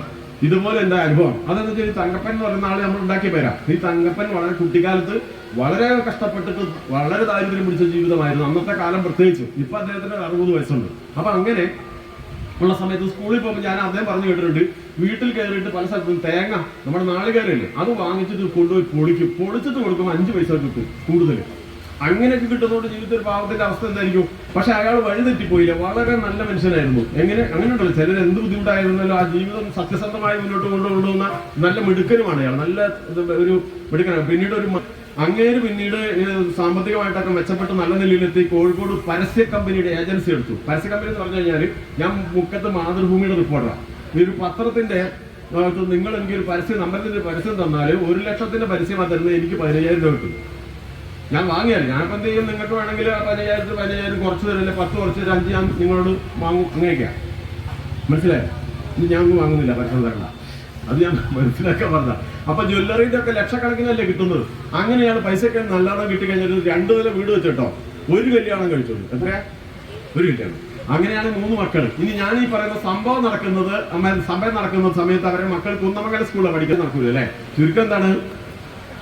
അപ്പൊ ഈ സംഭവം നടക്കുന്ന സമയത്ത് മൂത്ത കുട്ടി 9ാം ക്ലാസ്സിൽ, രണ്ടാമത്തെ കുട്ടി 6ാം ക്ലാസ്സിൽ, മൂന്നാമത്തെ കുട്ടി 3ാം ക്ലാസ്സിൽ. മറക്കൂലല്ലോ, ചോദിക്കും പറയണം. 3 പേരാണ്. എന്താ സംഭവിച്ചു കഴിഞ്ഞാല് അന്ന് TV പ്രചാരത്തിൽ വന്നു, ടെലിവിഷൻ. അതുപോലെ അന്ന് സിനിമ കാണുന്ന ഒരു ഉപകരണമുണ്ട്, VCP എന്ന് അതിന്റെ പേരെന്ന് എനിക്ക് തോന്നി. എന്തായിക്കോട്ടെ, ആ സമയത്ത് ഇത് അദ്ദേഹം എന്ത് ചെയ്തത്? 2 വാങ്ങി. പൈസ ഉണ്ട്, എന്നിട്ട് വീട്ടിൽ കൊണ്ടുവന്നിട്ട് എന്ത് ചെയ്യുന്നു വെച്ച് കഴിഞ്ഞാൽ, നിങ്ങൾ കണ്ടിട്ടുണ്ടായിരിക്കും, ഫുട്ബോൾ കളി തുടങ്ങിക്കഴിഞ്ഞാൽ ഈ പുരുഷന്മാരെല്ലാവരും കൂടി ഏതെങ്കിലും പൊതുസ്ഥലത്ത് ഒരുമിച്ച് പോയിരുന്ന കാണാം. അല്ലെങ്കിൽ ഒരു വീട്ടിൽ എല്ലാം കൂടെ കൂടിയിട്ട് കൂക്കി വിളിച്ച് ആർപ്പോ എന്നൊക്കെ വിളിച്ചിട്ട് മെസ്സിക്കും റൊണാൾഡോയ്ക്കും ഒക്കെ കൈയടിച്ച് കൂക്കി വിളിച്ച് കസേരയെല്ലാം അടിച്ചു പൊട്ടിച്ചാൽ പോവാം അല്ലേ? അതൊരു ആസ്വാദ്യം. ഇതുപോലെ ഞാനീ പറഞ്ഞ ആള്, ഞാൻ അയാൾ പേരറിയാണ്ട് പറഞ്ഞു പോകുമ്പോൾ തങ്കപ്പൻ എന്ന് പറഞ്ഞ ആള് അങ്ങനത്തെ ഒരു ആസ്വാദകനായതുകൊണ്ട്, നല്ല സ്നേഹമുള്ള ആളായതുകൊണ്ട് ഈ ടി വിയും ഈ VCP ആണല്ലേ, VCP എന്ന് പറയാം, VCR എന്താണ് എന്റെ പേര് എനിക്ക് തന്നെ അറിയില്ല ഇപ്പൊ, അത് കൊണ്ടുവന്നിട്ട് പറയും ഇന്ന് ഈ സിനിമയാണ് എല്ലാവരും വന്നോളിയത്. അപ്പൊ ഇയാളിങ്ങനെ വിളിച്ചു വിട്ടിട്ട് എപ്പോ വീട്ടിൽ തന്നെ രാവും പകലും 10-15 പേരുണ്ട്, സ്റ്റെപ്പിന് മുമ്പിലൊക്കെ ആളാണ്. എന്നിട്ട് കട്ടൻ ചായയും കടിയൊക്കെ കൊടുക്കും ഇയാൾ. എന്നിട്ട് ഓരോ തമാശ പറഞ്ഞിങ്ങനെ പൊട്ടിച്ചിരിക്കാം. ഈ കുട്ടികളുണ്ട്. എന്ത് സംഭവിച്ചെന്ന് അറിയാമോ? ഒരു ദിവസം ക്രിസ്മസ് പരീക്ഷ കഴിഞ്ഞിട്ട് കുന്നമംഗലം സ്കൂളിലെ പ്രിൻസിപ്പൽ പിന്നെ കന്യാസ്ത്രീ മൂത്ത മകനെ വിളിച്ചിട്ട് പറഞ്ഞു, മോനെ നാളെ അച്ഛനെ വിളിച്ചുകൊണ്ടിരാൻ പറഞ്ഞു. അപ്പൊ അച്ഛൻ വിചാരിച്ചെന്തോ ആദരവ് കിട്ടാനെന്നുള്ള നിലയ്ക്ക് നല്ല കുപ്പായൊക്കെ ഇട്ട് കാറൊക്കെ എടുത്ത് നേരെ സ്കൂളിൽ മുറ്റത്ത് കൊണ്ട് ചവിട്ടി നിർത്തി കയറി തന്നു. ടേക്ക് യുവർ സീറ്റ് എന്ന് പറഞ്ഞ് കുത്തിരുന്നു കഴിഞ്ഞ് കഴിഞ്ഞപ്പോൾ ഇതുണ്ട് TC-ന്റെ ഫോം കണ്ടോ, പറയണ്ടോ? 3 TC-ന്റെ ഫോം എടുത്തിട്ട് അങ്ങോട്ട് പറഞ്ഞു കൊടുത്തു, ഇതാ നിങ്ങളുടെ 3 മക്കളുടെ TC തരികയാണ്, കുട്ടികളെ കൊണ്ടുപോകണം. എന്തെന്ന് ചോദിച്ചു. അപ്പൊ ഇതുണ്ടോ, കഴിഞ്ഞ പിന്നെ ക്രിസ്മസ് പരീക്ഷയ്ക്ക് മലയാളത്തിനുണ്ടോ 3 ഉണ്ടോ, എത്ര കൊടുക്കാം? 3. ഇംഗ്ലീഷിന് 2. ഇത് തോറ്റു പോകുന്ന കുട്ടികളെ പഠിപ്പിക്കുന്ന സ്ഥലമല്ല, അതുകൊണ്ട് നിങ്ങൾ ഈ കുട്ടികളെ ഇപ്പൊ കൊണ്ടുപോകണം. ഇയാൾ ഞെട്ടിപ്പോയി, അയാൾ പൊട്ടിക്കരഞ്ഞു. എന്റെ പൊന്നു സിസ്റ്ററെ, എന്റെ ജീവിതത്തിൽ ഒരുപാട് കഷ്ടപ്പാടുകൾ സഹിച്ചതാണ്. എനിക്ക് നേടാൻ കഴിയാത്തതല്ല, എന്റെ മക്കളിലൂടെ നേടാൻ വേണ്ടിയിട്ടാണ് ഞാൻ കഷ്ടപ്പെട്ട് എന്റെ മക്കളെ ഇവിടെ കൊണ്ടുവന്ന് ഇംഗ്ലീഷ് മീഡിയത്തിൽ ചേർത്തിയത്, കൊണ്ടുപോകാൻ പറയരുത്. ആ ഒരുപാട് കരച്ചിൽ മുമ്പിൽ അവസാന കന്യാസ്ത്രീക്കും ദയ തോന്നി. എന്താ ഒരു കാര്യം ചെയ്തു, നിങ്ങൾ TC ഫോമിൽ ഒപ്പിട്ടോളി, അടുത്ത പരീക്ഷയ്ക്ക് കുട്ടികൾ പാസ്സായാൽ കൊണ്ടുപോകണ്ട, ഓക്കെ ആണോ? അല്ലെങ്കിൽ ഞാൻ നിങ്ങളെ വിളിക്കൂല, കുട്ടികളെ പറഞ്ഞയക്കും, ഓക്കെ അല്ലേ? അങ്ങനെ പറഞ്ഞു. വേറെ ഒപ്പിട്ട് കൊടുത്ത് വീട്ടിൽ വന്ന് ഇങ്ങനെ ഇരിക്കാം. നമ്മുടെ തങ്കമ്മ ഇങ്ങനെ ഇരിക്കുക. ഈ സങ്കടം മനസ്സിലാക്കിയപ്പോൾ നമ്മുടെ അമ്പലത്തിൽ, തൊട്ടടുത്ത അമ്പലത്തിൽ നടക്കുന്നുണ്ട്, അടുത്ത ദിവസം ഒരു മാതൃസമിതി യോഗമൊക്കെ നടക്കുന്നുണ്ട്. അപ്പൊ എന്ത് ചെയ്തു, ഈ വിഷയം മനസ്സിലാക്കിയപ്പോൾ അവിടെ എല്ലാവർക്കും വാട്സാപ്പിൽ അറിയിപ്പ് കൊടുത്തു, നിങ്ങൾ കുടുംബസമേതം കുട്ടികളെ കൂട്ടി എല്ലാവരും കൂടി വരണം, അന്നൊരു പ്രത്യേക ക്ലാസ് ഉണ്ട് എന്ന് പറഞ്ഞു. അങ്ങനെ എല്ലാവരും വന്നിരുന്നു. ആ വന്നിരുന്നിടത്ത് കുട്ടികളെ എങ്ങനെയാണ് പരിചരിക്കേണ്ടത്, എങ്ങനെയാണ് പഠിപ്പിക്കേണ്ടത് എന്നൊരു ക്ലാസ് കൊണ്ട് കൊടുത്തു. അത് എങ്ങനെയാണ് കൊടുത്തതെന്ന് ഞാൻ പറയേണ്ട ആവശ്യമുണ്ടോ? പറയണം. അപ്പൊ ഞാൻ സുജാതനോട് രഹസ്യമായിട്ട് പോയൊരു കാര്യം പറയാണ്. അപ്പൊ സുജാത പോയിട്ട് ഗ്ലാസ് വെള്ളം കൊണ്ടുവരികയാണ്. നിങ്ങൾക്ക് എന്താ മനസ്സിലായത്?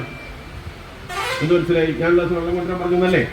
അതുപോലെ ആ പറഞ്ഞ കുടുംബത്തിന് എന്ത് സംഭവിച്ചെന്ന് പറഞ്ഞാൽ നമ്മുടെ ക്ലാസ് എന്തായിരുന്നു മനസ്സിലാവൂലേ? എന്നാൽ ഇതാണ് സംഭവിച്ചത്. ഇയാള് സാധാരണ ഞാൻ പറഞ്ഞ തങ്കപ്പൻ എന്ന് പറയുന്ന ആള് സാധാരണ രാവിലെ 9 മണിക്ക് കോഴിക്കോട്ട് പോകും, രാത്രി 9 മണിയോടുകൂടി തിരിച്ചു വരുന്ന ആളാണ്. കുട്ടികൾ സ്കൂളിൽ പോയിട്ട് 5 മണിക്ക് വരുന്ന ആളാണ്. പതിവ് പോലെ ഈ പറഞ്ഞ ദിവസം ക്ലാസ് എല്ലാം കഴിഞ്ഞു വന്നു. പിറ്റേ ദിവസം രാവിലെ പതിവ് പോലെ തങ്കപ്പൻ കോഴിക്കോട്ടേക്ക് പോയി രാത്രി 9 മണിയേക്ക് വന്നു. 9 മണിക്ക് വരുമ്പോൾ കയ്യിൽ നീളത്തിൽ കടലാസിൽ പൊതിഞ്ഞ് നീളമുള്ള ഒരു പൊതിയുണ്ട്. ആ പൊതി നമ്മുടെ കിഡ്സൺ കോർണറിലുള്ള ഖാദി ബോർഡിന്റെ ഷോറൂമിൽ നിന്ന് കുട്ടികളെ തല്ലാൻ ഉപയോഗിക്കുന്ന ചൂരൽ, വള്ളിച്ചൂരൽ, അന്ന് വള്ളിച്ചൂരൽ എന്ന് പറഞ്ഞ കേസാ, വള്ളിച്ചൂരലുമായിട്ടാണ് വന്നത്. 2-3 എണ്ണം ഉണ്ട്. അതവിടെ കൊണ്ടുവന്ന് വെച്ചു. ഭക്ഷണം കഴിച്ചു കഴിഞ്ഞിട്ട് 3 പേരെ മക്കളെയും ഭാര്യയും വിളിച്ചു ഡൈനിങ് ടേബിളിന് ചുറ്റും ഇരുത്തി. അവരുടെ വീടിന്റെ സെറ്റപ്പ് അതാ ഇരുത്തിയിട്ട് പറഞ്ഞു, ഇന്ന് മുതൽ ഈ വീട്ടിൽ ഒരു മാറ്റമാണ്. എന്താണെന്നറിയാമോ മാറ്റം? ഈ TV ഞാൻ ഇന്നെടുത്ത് മുകളിലത്തെ നിലയിൽ വെക്കാൻ പോവാണ്. ഇനി മേലാൽ ഈ വീട്ടിൽ രാത്രി 10 മണിക്ക് മുൻപ് TV തുറന്നാൽ അടിച്ചു പുറഞ്ഞാൻ പൊളിക്കും. ഇതാ കണ്ടോ പടി, അതിന് വാങ്ങിച്ചോളൂ. മനസ്സിലായോ? 3 മക്കളോടും ഭാര്യയോടും പറഞ്ഞു, നിങ്ങളോടും കൂടിയാണ് പറഞ്ഞത്. അപ്പൊ മനുഷ്യ, എനിക്ക് എത്രയാണ് 100 പവനും 5 ലക്ഷം രൂപയും തന്ന് കെട്ടിച്ച് നിങ്ങളുടെ തല്ല് കൊള്ളാനല്ല എന്നാ ഭാര്യ പറഞ്ഞു കാണുമോ?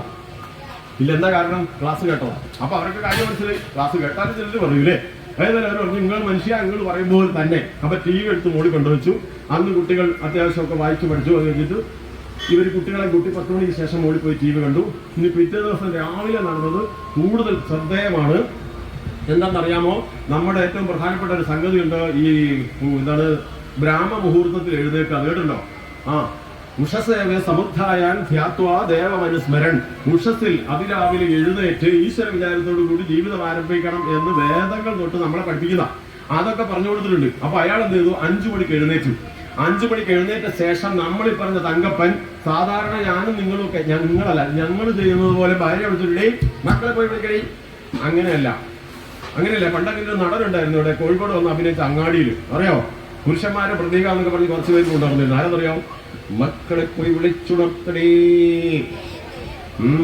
കേട്ടുണ്ടോ? അങ്ങനെയുള്ള സംഭവം ഒന്നല്ല. ഈ തങ്കപ്പൻ എന്ത് ചെയ്തു, അങ്ങനെ പുരുഷനായിട്ടുള്ള ബലപ്പെടുത്തൊന്നുമില്ല, നേരെ കുട്ടികൾ കിടക്കുന്ന ബെഡ്റൂമിൽ പോയിട്ട് 3 പേരെ വിളിച്ചുണർത്തിയിട്ട് നേരെ പോയത് ബാത്റൂമിലേക്കാണ്. ബാത്റൂമിൽ പോയിട്ട് 4 ടൂത്ത് ബ്രഷ് എടുത്തു, 3 അല്ല 4 എണ്ണം എടുത്ത് 4ലും പേസ്റ്റ് തേച്ചിട്ട് 3 എണ്ണം മക്കൾക്ക് കൊടുത്ത് തങ്കപ്പനും ചേർന്ന് പല്ല് തേച്ചു. ഇനി തൊട്ട് എന്താ പറ്റുമോ 4 ചോദിക്കോളി. പുരുഷന്മാരോടാ പറയുന്നത്, സ്ത്രീകൾക്കും ആകാം. ഓക്കെ അല്ലേ? എങ്ങനെ പല്ല് തേക്കണം? കുഞ്ഞുമക്കളുടെ കൂടെ ഒന്നിച്ച് ചെയ്യണം. 4 പേരും പല്ല് തേച്ച് കഴിഞ്ഞപ്പോഴേക്കും അമ്മ കട്ടൻ കാപ്പി കൊണ്ടുവന്നു. അതിന്റെ പേരാണ് ബെഡ് കോഫി. എന്താണ്? അതിന് മുമ്പാണെങ്കിൽ അതിന്റെ പേര് ബാഡ് കോഫി. പിടികിട്ടിയോ? പല്ല് തേച്ചിട്ട് കുടിക്കണം, അതാണ് ബെഡ് കോഫി. പരിശീലിക്കാൻ പറ്റുമോ നോക്ക്. എങ്കിൽ ഞാൻ അവസാനം പറയുമ്പോൾ നിങ്ങൾ മനസ്സിലാവും എത്ര അത്ഭുതമാണ് കുടുംബത്തിൽ നടന്നതെന്ന്. അതുകൊണ്ട് ഞാൻ ഇങ്ങനെ കഷ്ടപ്പെട്ട് പറയുന്നത്. അപ്പോ ഇങ്ങനെ പല്ല് തേച്ച് കഴിഞ്ഞാൽ അടുത്ത പണി എന്താ പറയാം, അച്ഛൻ വീണ്ടും അടുക്കളയിലേക്കാണ് പോയത്. എടുത്തത് നേരത്തെ പറഞ്ഞ വെളിച്ചെണ്ണ കുപ്പിയാ. മുമ്പ് പറഞ്ഞ പോലെ എടുത്തോണ്ട് പടേന്ന് ഉത്തരവിട്ടില്ല. വെളിച്ചെണ്ണ കുപ്പി എടുത്തു കൊണ്ടുവന്നിട്ട് അദ്ദേഹത്തിന്റെ കയ്യിലൊഴിച്ച് 3 മക്കളുടെ തലയിൽ എണ്ണ തേച്ചു, അയാളും തേച്ചു. 3 മക്കളെ കൂട്ടി ബാത്റൂമിലേക്ക് കയറി 3 മക്കളെ തേച്ച് കുളിപ്പിച്ചു. ഇനി ഇത് കേട്ടിരിക്കുന്നവർ 10ഉം 12ഉം 5ഉം 8ഉം വയസ്സുള്ള കുട്ടികളെ തേച്ച് കുളിപ്പിക്കുന്ന അച്ഛന്മാരുണ്ടോ എന്ന് ഞാൻ ചോദിക്കാൻ ആഗ്രഹിക്കുന്നില്ല. ഞാൻ ചോദിക്കുന്നില്ല, കാരണം അച്ഛന്മാർ കുറവവിടെ. നിങ്ങളോട് ചോദിക്കേണ്ട കാര്യമില്ലല്ലോ, നിങ്ങൾ പോയി കുളിക്കണി, അങ്ങനെയല്ലേ? അല്ലേ? 5 വയസ്സ് വരെ ഒരു കുഴപ്പമില്ല, അത് കഴിഞ്ഞാൽ പിന്നെ അല്ലേ? അപ്പൊ അതൊക്കെ മാറ്റാൻ പറ്റുമെന്ന് ആലോചിച്ച് നോക്കും. അപ്പൊ വീടിന്റെ വിളക്കായ മക്കൾ ആയാലും നമ്മളെ വയസ്സുകാലത്ത് എവിടെ ഉണ്ടാക്കൂല, ചാത്തമംഗലത്ത് വൃദ്ധസദനത്തിലാക്കത്തില്ല കേട്ടോ, ആക്കോ അങ്ങനെയായി. അപ്പൊ ഇതുപോലെ അപ്പൊ അയാൾ എണ്ണ വെച്ച് കുളിപ്പിച്ചു. ഓക്കെ ആണോ? ഞാൻ വേറൊരു പരീക്ഷണം പറഞ്ഞുതരാം. നിങ്ങളുടെ മക്കൾ ഇവിടെ വന്നിട്ടില്ലല്ലോ, ആ മക്കൾ 10, 18, 20, 22 ആയിക്കോട്ടെ, ആണായാലും പെണ്ണായാലും കിടന്നുറങ്ങുമ്പോ തണുപ്പുള്ള സമയമാണെങ്കിൽ അമ്മ അല്ലെങ്കിൽ അച്ഛൻ അടുത്ത് പോയിരുന്നിട്ട് ആ കുട്ടിയുടെ മുടി ഇഴകളിലൂടെ ഒന്ന് വിരലൊടിച്ച് നോക്കിയിട്ടുണ്ടോ? ഇത് ഞാൻ കണ്ടിട്ടുണ്ട്. മോഹൻലാലിന്റെ മുടിയിലകളിലൂടെ കബീർ പൊന്നമ്മ അമ്മ കണ്ടിട്ടുണ്ട്. അത് അമ്മേനെ ഒരിക്കലും പ്രായത്തിന്റെ വിഷയത്തിലല്ല കേട്ടോ, തെറ്റിദ്ധരിക്കണ്ട. എനിക്കധികം വയസ്സൊന്നുമില്ല. 10 കൊല്ലം മുമ്പ് 54. 10 കൊല്ലം മുമ്പ് 54 വയസ്സുള്ളൂ. അല്ല പിന്നെ. അപ്പൊ ഞാൻ പറഞ്ഞ മനസ്സിലായോ? ഞാൻ പറഞ്ഞ രക്ഷിതാക്കൾക്ക് പിടി കിട്ടിയോ? നിങ്ങളുടെ മക്കളുടെ മുടിയിഴകളിലൂടെ വിരലോടിച്ചാൽ പ്രിയപ്പെട്ട മക്കളെ, അല്ലെങ്കിൽ പാതി ഉറക്കത്തിൽ കിടക്കുന്ന ആ കുട്ടി തണുപ്പ് കാലത്താണെങ്കിൽ പുതപ്പൊന്ന് വലിച്ചിട്ട് കൊടുക്കുമ്പോൾ അവരറിയുന്നുണ്ട് ആ മക്കൾക്ക് അച്ഛനോട് അമ്മയോടുണ്ടാകുന്ന ഹൃദയത്തിലെ ബന്ധത്തിന് എനിക്ക് വാക്കുകൊണ്ട് വർണ്ണിച്ചു തരാൻ പറ്റത്തില്ല. അത്ര വലിയ അവർ ഒരു കാലത്തും നമ്മളെ ഉപേക്ഷിക്കില്ല, ഒരു കാലത്തും നമ്മളെ മറന്നവർ മയക്കുമരുന്ന് പോവില്ല, ഒരു കാലത്തും നമ്മളെ വൃദ്ധസദനത്തിൽ കൊണ്ടാക്കൂല. അങ്ങനെ ഒരു കുട്ടി ഇവിടെ ഇരിപ്പുണ്ടെങ്കിൽ ആ കുട്ടീനെ വിളിച്ചിട്ട് ഞാൻ മടുത്തു കുട്ടി ഒരു പാട്ട് പാടാൻ പറഞ്ഞു, ഏത് പാടുമെന്ന് അറിയോ? രാക്ഷസി രാക്ഷസിന്നോ കട്ട ചോര കൊണ്ട് ജ്യൂസ് അടിക്കാൻ ഒന്നും പാടില്ല. പിന്നെ ഏതാ പാടുക? സൂര്യനായി തഴുകി ഉറക്കമുണർത്തുമൻ അച്ഛനെയാണെനിക്കിഷ്ടം, ഞാനൊന്നു കരയുമ്പോൾ അറിയാതെ ഉരുകുമൻ അച്ഛനെയാണെനിക്കിഷ്ടം. പാടൂലേ? അത് എവിടുന്നാ വരുന്നത്? ഹൃദയത്തിൽ നിന്നാ വരുന്നത് അല്ലേ? അല്ലേ? അതാണ് ഞാൻ പറയുന്നത്. അപ്പൊ അന്ന് പരീക്ഷ നോക്കട്ടോ, പുരുഷന്മാരെ കേട്ടവർ ചെയ്തോളി. അപ്പൊ ഇതുപോലെ അപ്പൊ ഈ പല്ല് തേച്ച് കഴിഞ്ഞിട്ട് നമ്മളിപ്പോ എന്നിട്ട് അടുത്തെന്ന് അറിയാമോ, 3 മേശ കസേരയുടെ ഇട്ടിട്ട് കാണിച്ചു പറഞ്ഞു, അച്ഛൻ പറഞ്ഞു നിങ്ങൾ ഇവിടെ ഇരിക്കുക, ഇനി ബുക്ക് എടുക്കുക, ടൈം ടേബിൾ പ്രകാരം പുസ്തകം തരം തിരിച്ച് വെച്ചിട്ട് വേഗം എഴുതുക, വായിക്കുക, പഠിക്കുക. ഇനി ഞാൻ പുറത്തേക്ക് ഇറങ്ങിപ്പോലെ ഞാനിത് അവിടെ ഇരിക്കുക, ഈ വടിയുമായിട്ട് ഞാനിവിടെ ഇരിക്കും, തിരിഞ്ഞു നോക്കിയാൽ ഞാൻ തല്ലും. അപ്പൊ 8 മണി വരെ കുട്ടികൾ തിരിഞ്ഞു നോക്കാതെ എഴുതുന്നു, വായിക്കുന്നു, പഠിക്കുന്നു, ടൈം ടേബിൾ പ്രകാരം അടുക്കി കെട്ടി വെക്കുന്നു. അപ്പോഴേക്കും മേശപ്പുറത്ത് ഡൈനിങ് ടേബിൾ ഉണ്ടോ, അമ്മ ഭക്ഷണം കൊണ്ടുവെക്കുന്നു, അച്ഛനും 3 മക്കളും കഴിക്കുന്നു, അമ്മയ്ക്ക് അപ്പോൾ സമയമില്ലാത്തതുകൊണ്ട് കഴിക്കുന്നില്ല. കഴിച്ച് കഴിയുമ്പോഴേക്കും മുൻകൂട്ടി ഇസ്തിരിയിട്ട് മനോഹരമാക്കി വെച്ച യൂണിഫോം ശ്രദ്ധിച്ചിട്ടുണ്ടോ? ഉണ്ടോ? എടുത്തിട്ട് അണിഞ്ഞു നിൽക്കുകയാണ്. നമ്മളാണെങ്കിലോ അയ്യോ വണ്ടി വരാറായി, എന്റെ ഷൂസ് ഉണ്ട് എവിടെയാ, എവിടെയാ ബാഗ് ഇന്നലെ വാട്ടർ ബോട്ടിൽ ഉണ്ടായിരുന്നോ, എവിടെ വണ്ടി ഇപ്പം വരുന്നു, എടുത്തോണ്ട് വാ. ശരിയാണോ? സത്യം പറ. സത്യം ഇടയ്ക്ക് പറയുന്നുണ്ട് കേട്ടോ. എന്റെ വാട്ടർ ബോട്ടിൽ നിങ്ങൾ കണ്ടോ? ചെരുപ്പ് വീടിന്റെ ബാക്കില ഓടി, അപ്പത്തേക്കും വണ്ടി വന്നു, അതാ വണ്ടി പോയി. ഇനി എന്താക്കും? ഒരു കാര്യം നിങ്ങളൊന്ന് വേഗം കൊണ്ടുവിട് കുട്ടീനെ. അപ്പുറത്തെ സ്റ്റോപ്പിൽ കുട്ടികൾ കയറാൻ നിൽക്കുന്നില്ലേ, വേഗം കൊണ്ടുവിട്. എന്നാ കൊണ്ടുവിടാം. സ്കൂട്ടറിന് താക്കോലോടെ? അയ്യോ താക്കോലോടെ? അത് കാണുന്നില്ലല്ലോ. താക്കോലോടെ? അനുഭവമുള്ളവരൊക്കെ എഴുന്നേറ്റേക്ക്. ആരുമില്ലേ? സത്യല്ലേ? എന്താ അപ്പൊ നമുക്ക് തിരുത്താം. ഞാൻ തിരുത്തിയാളാ. എനിക്ക് ഈ സ്വഭാവം എന്നെ കണ്ടെത്തൊന്നുമില്ല, അങ്ങനത്തെ ഒരാളത് കുറച്ചൊക്കെ എനിക്കുണ്ട്. ഞാനിപ്പോ എന്ത് കൃത്യമായിട്ട് താക്കോൽ വെക്കാൻ ആണിയെടുത്ത് സ്ഥലം ഉണ്ടാക്കി, കുട്ടി ഇതൊക്കെ ചെയ്യുന്ന പ്രത്യേക സംവിധാനം ഉണ്ടാക്കി. നോക്കല്ലേ നമുക്ക്? അപ്പൊ ഈ പറഞ്ഞത് മനസ്സിലായോ? അപ്പൊ ഇത് അങ്ങനെയാണ്. കൃത്യമായ ഓരോ തിട്ടകളും ചെരുപ്പിന്റെ സ്ഥലത്ത്, വസ്ത്രം അഴിച്ചിരുന്ന വസ്ത്രങ്ങളുടെ സ്ഥലത്ത് താക്കോലൊരു സ്ഥലത്ത് ഇങ്ങനെയൊക്കെ വെച്ചാൽ കുഴപ്പമുണ്ടോ? ശരി, അങ്കപ്പടി കിട്ടിയില്ലേ? ഇതൊക്കെ അവിടെ നമ്മുടെ ക്ലാസ്സിൽ പറഞ്ഞു കൊടുത്തിരുന്നു. അപ്പം ക്ലാസ്സിന്റെ കൂടെ മനസ്സിലായോ? അതായത് ഈ സൽസക്കം വെറുതെ അല്ലാതെ ഈ പറഞ്ഞു വരുന്നത്. മനസ്സിലാവുന്നുണ്ടോ? ഈ വെയിൽ നമ്മൾ പറയുന്നുണ്ടോ? ഇല്ലല്ലോ, മറന്നുപോയില്ലേ?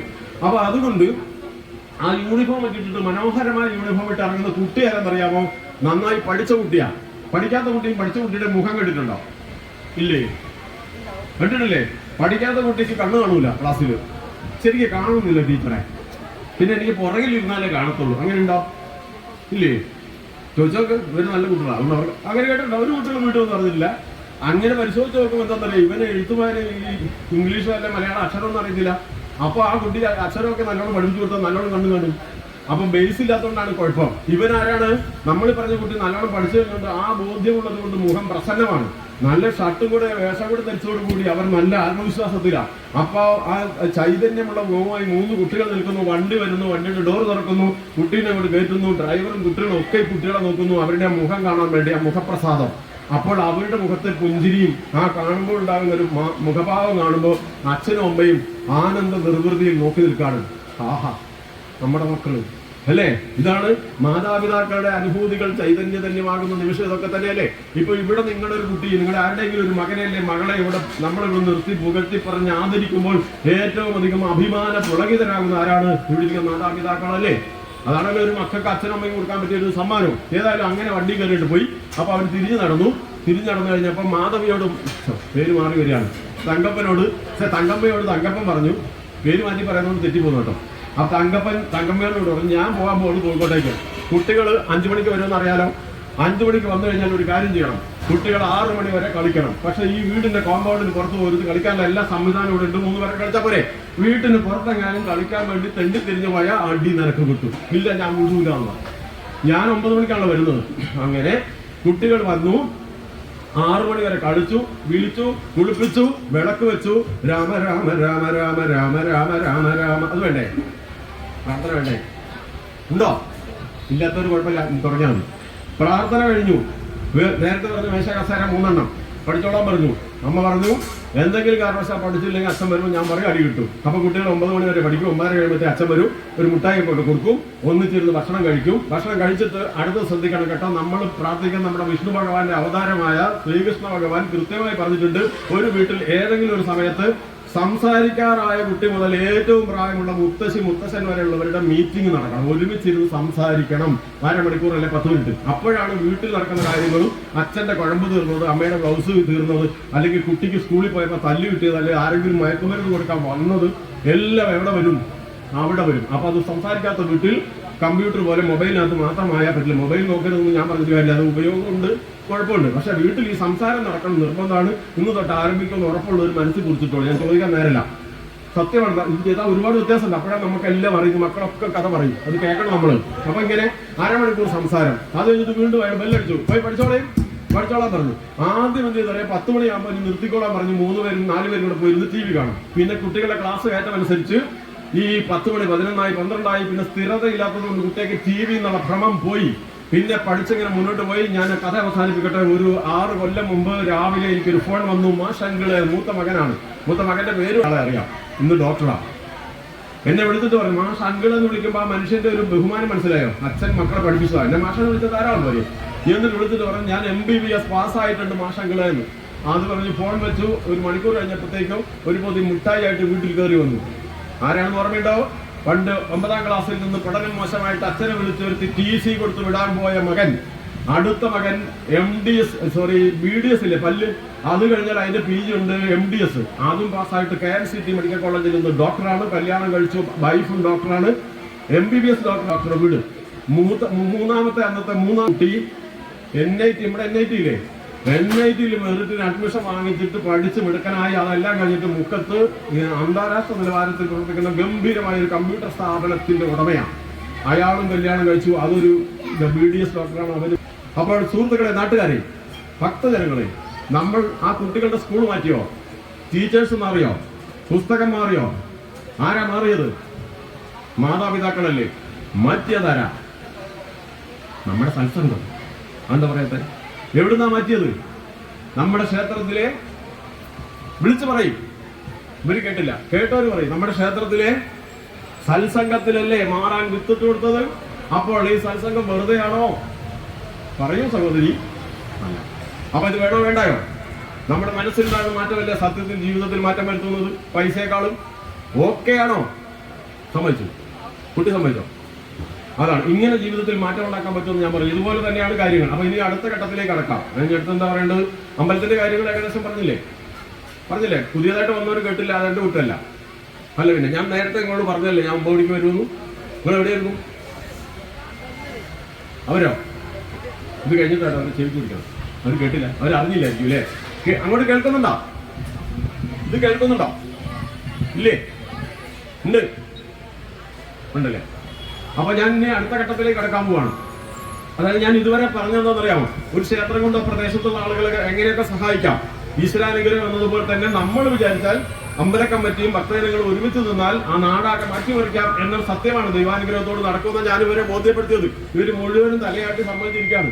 കേട്ടോ? ഇവർക്കത് കൃത്യമായിട്ട് മനസ്സിലായി. നിങ്ങൾ കേൾക്കാത്തോണ്ട് സാരല്ല.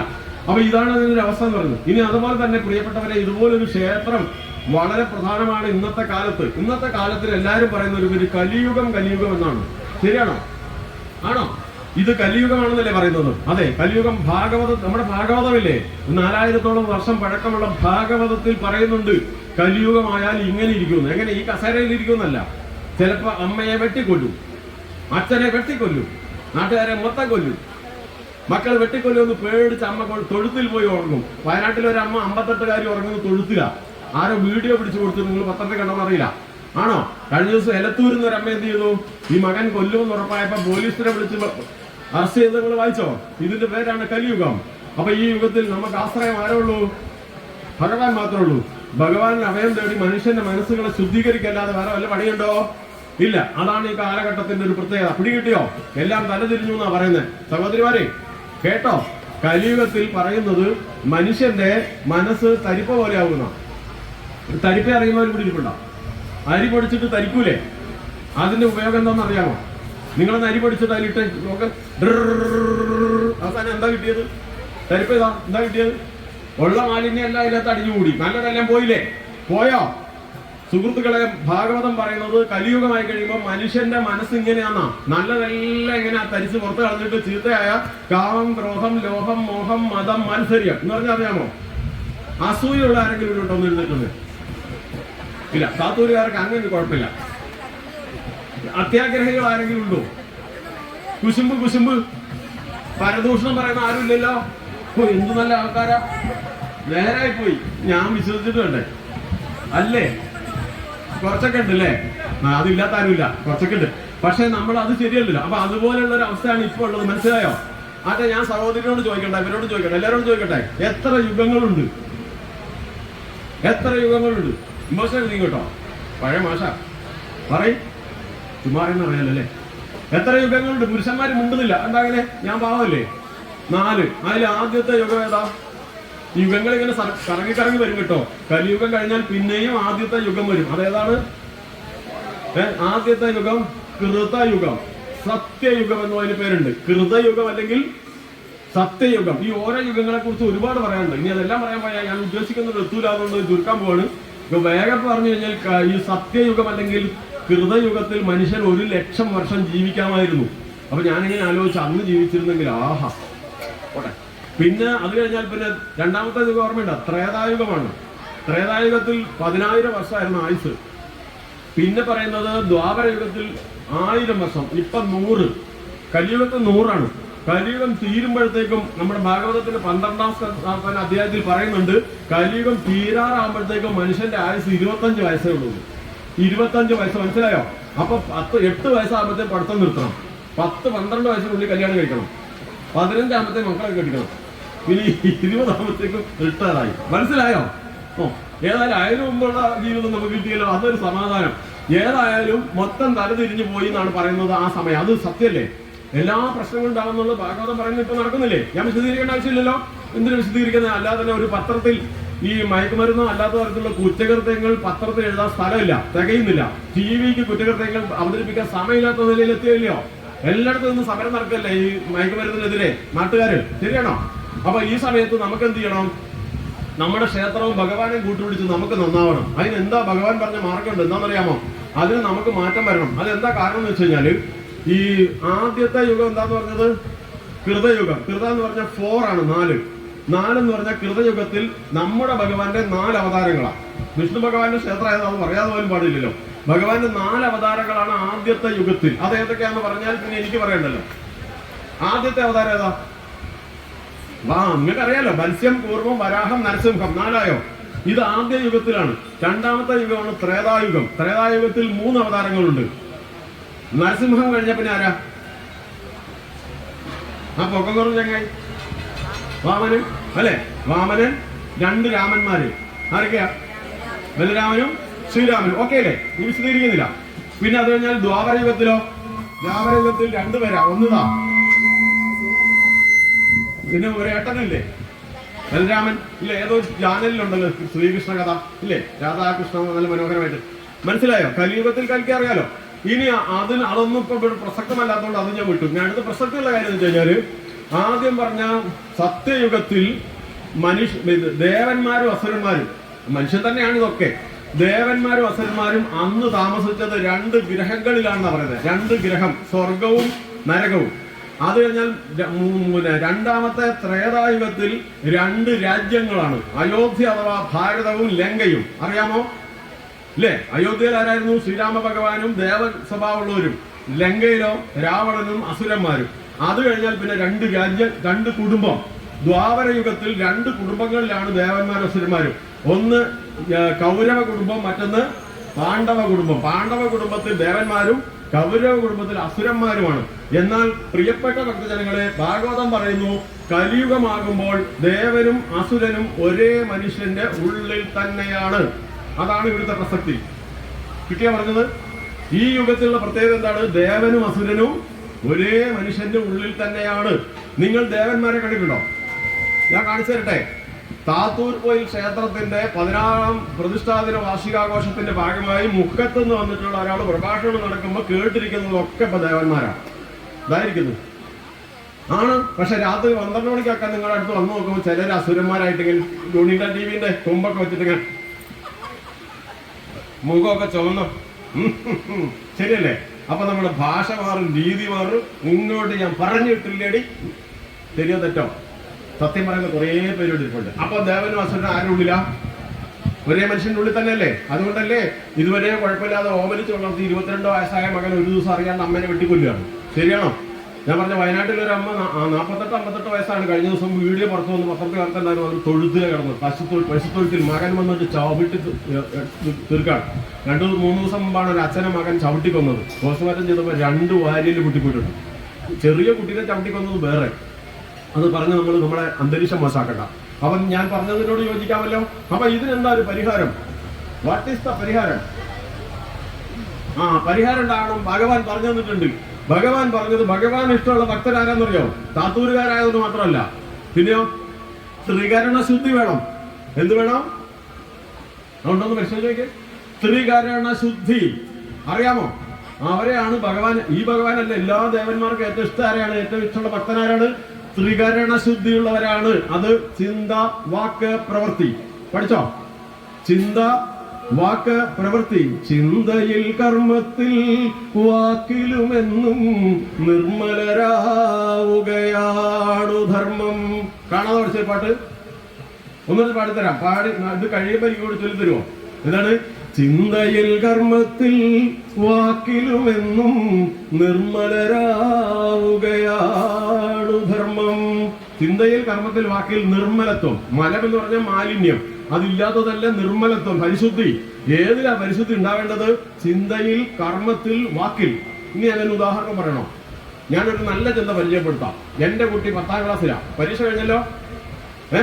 ഈ സഹോദരന്റെ കുട്ടിയും 10ാം ക്ലാസ്സിലാ. ഞങ്ങൾ അയൽക്കാരാട്ടോ, അറിയാമോ? അപ്പൊ ഞാൻ ഇടയ്ക്ക് പോയി പ്രാർത്ഥിക്കുന്നുണ്ട്, ഭഗവാനെ എന്റെ കുട്ടിക്ക് 10 A+ കിട്ടണേ, മൂപ്പരുടേത് കിട്ടണ്ടേ. നല്ല ചിന്തയല്ലേ? അപ്പൊ ആർക്ക് കിട്ടും? ഓർക്ക് കിട്ടും, എനിക്ക് കിട്ടൂല. മനസ്സിലായോ പറഞ്ഞത്? ഇനി നല്ല പ്രവൃത്തി കാണണോ? ഞങ്ങൾ നടന്നു പോകുന്ന വഴിക്ക് വരമ്പിന്റെ സൈഡിൽ നല്ല റബ്ബർ വെച്ചിട്ടുണ്ട്. അപ്പൊ ഇത് നന്നായി വേഗം വളരണം എന്നുള്ള എന്റെ മനസ്സിലെ ചിന്ത കൊണ്ട് ഞാൻ നടന്നു പോകുമ്പോൾ പുലർച്ചെ എന്ത് ചെയ്യുന്നറിയാമോ? ഒരു തൈ പിടിച്ചിങ്ങനെ പൊക്കിയിട്ട് താത്തി വെക്കും, വേഗം വളരാൻ വേണ്ടി. പ്രവൃത്തി മനസ്സിലായോ? ഇനി പറയണം, അപ്പൊ ചിന്ത പിന്നെന്താ പറഞ്ഞത്, പ്രവൃത്തി പറഞ്ഞു. ഇനി വാക്ക് പറയണോ? വാക്ക് ഞാൻ പറയത്തില്ല, മോശല്ലേ. ഇപ്പൊ പിടി കിട്ടിയോ? വാക്ക് പറഞ്ഞാൽ മനസ്സിലായി, ചീത്ത വാക്ക്. അപ്പൊ ഇത് മൂന്നും എങ്ങനെയായിരിക്കണം മനുഷ്യൻ്റെത്? നല്ല വാക്കും നല്ല പ്രവൃത്തിയും നല്ല ചിന്ത ഉള്ളവരെ ആർക്ക് ഇഷ്ടമാണ്? ഭഗവാൻ ഇഷ്ടമാണ്. നിങ്ങൾക്കറിയാമോ വിദ്യാദേവത ഇരിക്കുന്ന എവിടെയാന്ന്? വിദ്യാദേവത സരസ്വതി ദേവി ഉണ്ട്, ശാരദാദേവി ഉണ്ട്. ഞാൻ ശാരദാദേവി മാത്രം പറയാം. ശാരദാദേവി എന്ന് കേട്ടിട്ടുണ്ടോ? വിദ്യാദേവതയാണ് സരസ്വതി ദേവിയെ പോലെ തന്നെ. ശാരദാദേവിയുടെ പ്രത്യേകത സരസ്വതി ദേവി, കാളി ദേവി, അതുപോലെ തന്നെ ലക്ഷ്മി ദേവി, ഈ 3 ദേവതകളുടെയും ഒരുമിച്ച് ചേർന്ന മൂർത്തി സങ്കല്പമാണ് വിദ്യാദേവതയായിട്ടുള്ള ശാരദാദേവി. ഈ ശാരദാദേവി ഇരിക്കുന്നത് വെള്ളത്താമരയിലാണ്. വെള്ളത്താമര എന്ന് പറഞ്ഞാൽ എന്താ? മറ്റൊരു വാക്ക്, മനോഹരമായ വാക്കുണ്ട്, പുണ്ടരീകം. കേട്ടിട്ടുണ്ടോ? ദേവി എവിടെ ഇരിക്കുന്നത്? വെള്ളത്താമരയിൽ. എന്തിനാണ് ദേവി അങ്ങനെ ഇരിക്കുന്നത്? ഈ ദേവി മാത്രമല്ല സഹോദരിമാരെ, പറയാൻ സമയമില്ല.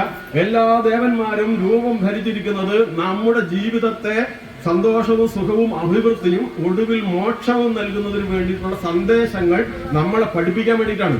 അതിനൊരു ഉദാഹരണം ഇതിൽ തന്നെ ഞാൻ പറയാം, അപ്പൊ മനസ്സിലാവും.